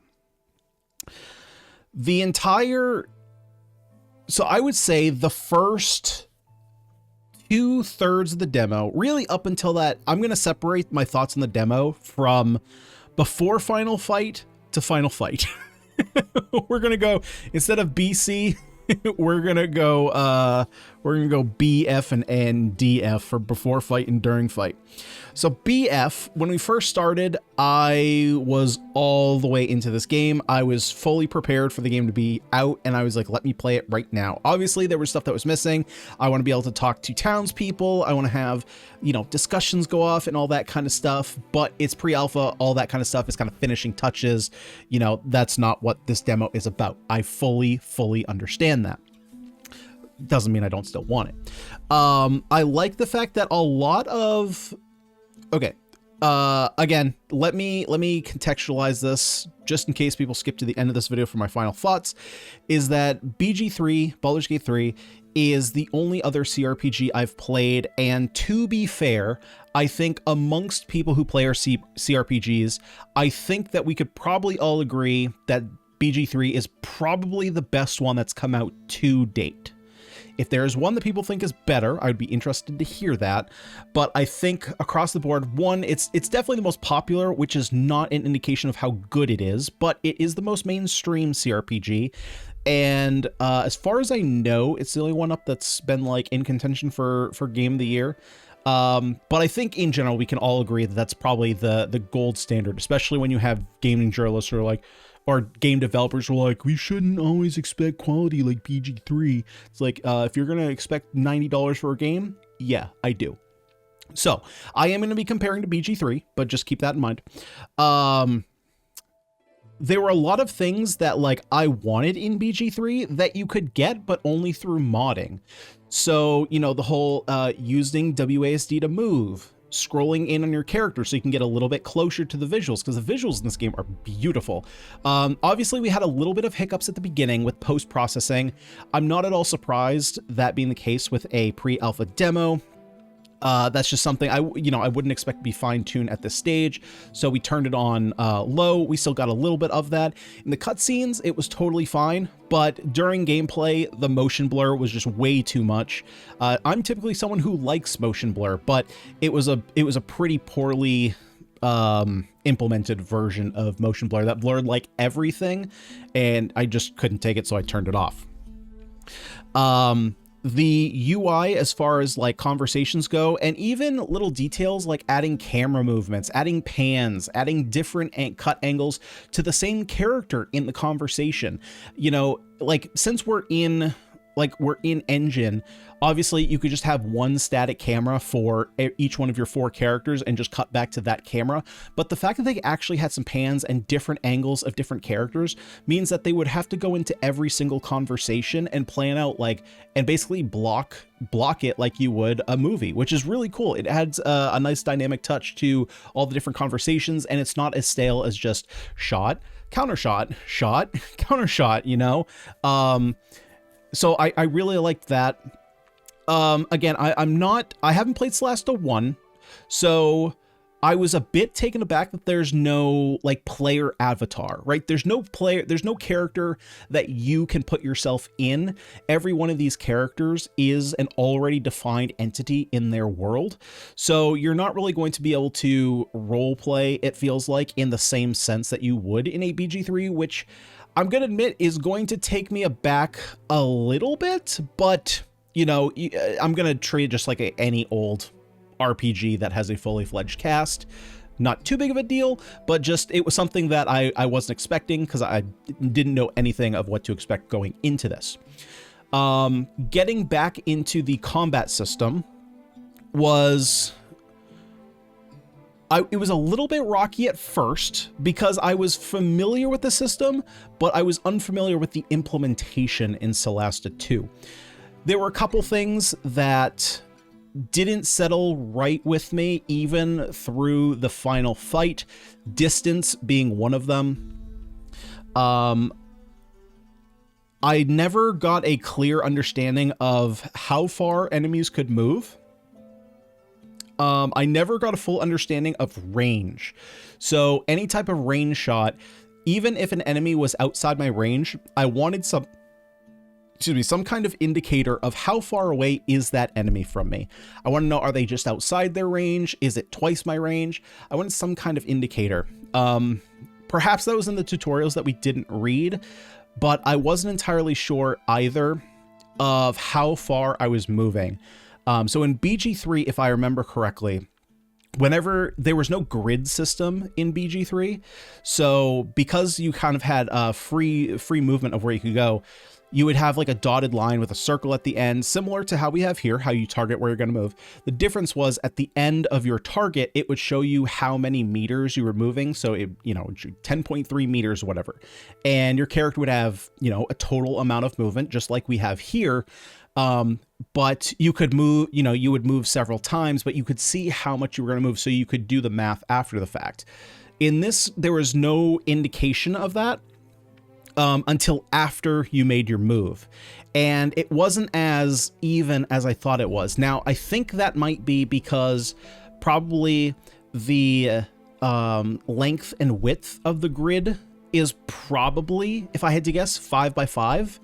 But if you move diagonal, it's probably not added as 5. It's whatever that would be. You got to do the math, do the whole Pythagorean theorem, hypotenuse thingy, and then you can do that math. But I want to know that before I move, especially since it's grid-based. That's a little bit of a push and pull for me. I'm not sure that I necessarily like it or not. Obviously, I don't think that that's going to change. I think that's probably a system that's set in stone. That seems pretty baseline in terms of, or foundational. But when you have free movement, like you do in BG3, if you only have a meter, 2, 3 left, you could potentially use that to like duck into cover somewhere. But because it's grid-based, if you only have, let's say you have 4.9 feet left, that's not going to be enough to get you to that next square. So that extra movement, I feel like, is just kind of wasted. And if you're not telling me how far I'm moving, if I'm trying to break up my movements into several pieces to better maneuver, around a zone of conflict, then I'm not really getting that feedback. And that's something that I kind of want. Not kind of want, I do really want. So a couple enemies, the shielded crab seemed a little bit difficult in terms of just AC. Damage-wise, I think it was fine. He was just really across the board. It felt like everything was a 50% chance to hit. But I'm assuming that, balance is something that's going to come along the way. This is just kind of more of a, it's a first demo. It's more about technical systems, feeling about how they work. But it definitely felt like it was very difficult hitting certain things.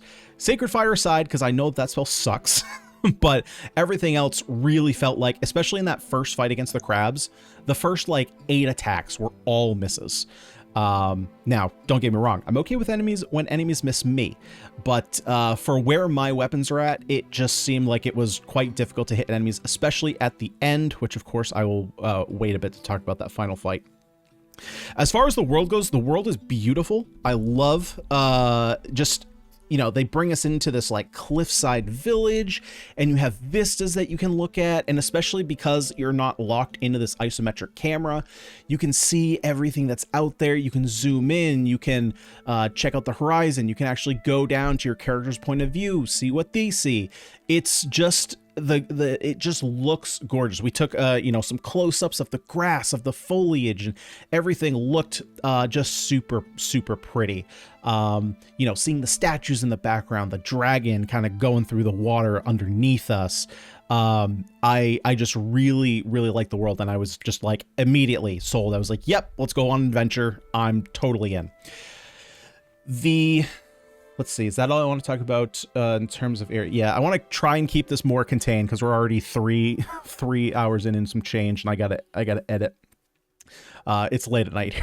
It's late at night. I did not expect this to take 3 hours. I was expecting to go in for an hour, but then I was like, we'll finish the demo, and now 2 hours later, here we are. In terms of characters, I want to jump back to the characters here. I'm not entirely sure how I feel about them yet. There's a little bit of identifying characteristics, but we'll have to see. To be fair, I wasn't completely sold on the BG3 characters either until I got much deeper into the story and got to see their kind of interpersonal relations. Right now, it was just kind of like, we're on a quest, let's do the quest. So actually, I'm not going to touch too much on the writing there, but the designs are all cool. I like that it's a very split, series of classes here. I think so far, actually, Daisy's my favorite character so far. What else do I want to talk about? Oh, the UI in general, I thought was extremely clean. Definitely not it didn't feel like a fantasy game, to me, at least. Or I shouldn't say a fantasy. It just didn't feel like an old fantasy game, which is totally fine. It definitely felt like a more modern UI. but it was very clean, very easy to access.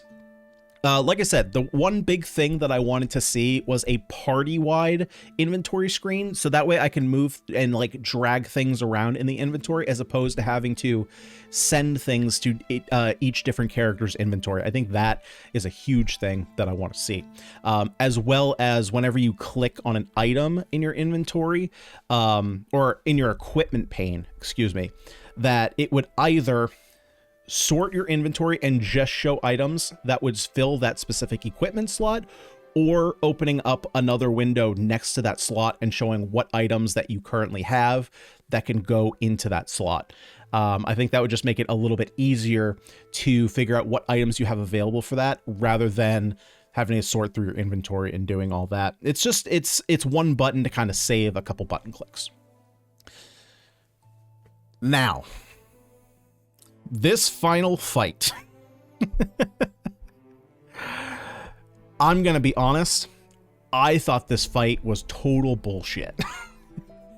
Now, clearly at the end there, I think that I could have done a little bit better on containing some of the enemies with the bows.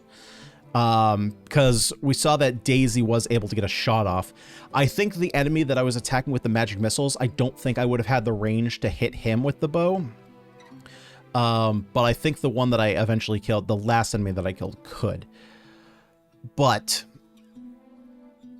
you know, at the point where we're at in the game, having enemies with like 42 HP is, first of all, a lot of health. But also, like, they explode on death, which is super frustrating. That's fine though. But giving the player like no cover and having enemies that the only way I can realistically hit them, or I should say consistently hit them, is magic missile. And remember, I went into 2 fights before that final fight, right? I had the fight with the crabs that I didn't necessarily need to do. And then I had the quick little skirmish with 4 of them that I thought was the final fight. But then they led me immediately into another one, so I had no chance to recover.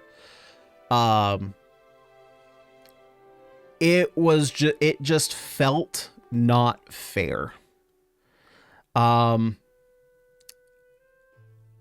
so with range in general, again, because there's really no indication of how far an enemy is from you, every time, like especially the first time that enemy used bless, like the one that I kept magic missiling, he used a bless on the brute that was next to me on the Nexus, and I went behind him and looked at how far that was. It was ridiculously far. That's like 3 turns of movement to get there.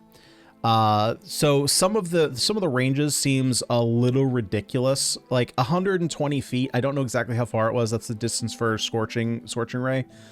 I don't know. Maybe the battlefields are a little bit too big. And so that's kind of why, because they added all this extra range to spells. But when you have enemies who have the high ground, that have cover, that I just like can't, like I have a paladin that can't hit at range. I have a cleric who technically has a ranged attack, but it's a DC check. So it has nothing to do. Basically, the reason why DC checks suck is just because I have no agency as to how I can get that up. Like, I have my proficiencies and stuff like that, but when you have, when you're going against AC, the enemy's AC is always going to stay the same, but I can increase my intelligence. I can increase my strength. I can get a better weapon that has a better hit modifier. So I can increase that and better go against their AC. But when it's a DC check, they're always rolling a 20-sided die. And it's a lot harder to get that to actually work. So technically I have a sorcerer and I have a rogue, and I guess there was a wizard, but I mean, he was hitting about half the time. So yes, there were 3 ranged characters, but I still just felt at a severe disadvantage going into that fight. I think I had to, what was it? Was it 4 restarts or 5 restarts? And then I also had to turn on helpful dice. So I can't even imagine if there's going to be difficulty settings and playing on like a harder difficulty, that fight just seems obnoxious. Now, obviously, had we prepped, we could have gotten a whole bunch of potions, stuff like that. But that was just a nightmare fight. Hopefully they tweak that, because that was just not, I'm going to be honest, it was at a certain point, it became not fun. And so that's when I had to turn it down, because I was just, I had fun with everything up until that point. And then after seeing some of the kind of ridiculous range that the enemies had, especially my own dice rolls. Obviously, dice rolls are random, but just like every attack was 50%, it was just getting very frustrating. So hopefully that gets addressed. I assume that they'll probably take in player feedback. I'm wondering if other people had as difficult a time as I had with that one. Maybe I missed something incredibly clear, because let's be honest, it has happened before. But for me sitting here by myself at almost midnight, it was not the most fun. Just that bit. Everything else I had a blast with. This game is super fun. Don't get me wrong, I was very hard on that last fight. I am very, very excited for this one. It definitely catches the BG3 vibes that I've kind of been looking for, because let's be fair, BG3, not only in gameplay, but just in the fact that, like, the actual scope of the game, the effort that they put into the graphics to make it, you know, look and feel like it was a living world, as opposed to, you know, you have all these talking cutscenes. A lot of the CRPGs I've seen are just like text boxes. So you just have like your isometric view, and when characters are talking to each other, it's just, you stay in that isometric view and it's just a text box. There's no voice lines. And so after I played through BG3, I went looking for something that was very similar. And shockingly, because BG3 was like this big tentpole game that kind of changed a lot of the landscape of the gaming industry, there aren't any other CRPGs that I've been able to find that are on that same scale. And right now, Solasta 2 is the one I'm looking at to compete with BG3. Now, it's going to be tough to beat BG3, but you can definitely compete. And if you're looking for a game like BG3 that has, you know, a lot of different dialogue scenes where you see up and close with the characters, it's just a very pretty game. It's a very, I don't know what the word I'm looking for is, not intense, but BG3 style. This is probably the closest you're going to get for now. So that all said, guys, if you made it to the end here, you watched through me struggling, you joined me on this adventure, would you kindly do me a solid? Hit that like button, subscribe to the channel, show your love to the channel. It means the world to me. You guys have been absolutely killing it with the support on these tactics, strategy, and just overall RPG videos we've been doing here on the channel. I had an absolute blast with this one, and I'm very excited to see where they go for it. We will definitely be coming back to it once it goes into early access. I cannot wait. But guys, this has been Solasta 2. I've been Ganyonz. Thank you so much for watching, and I will see you all in the next one.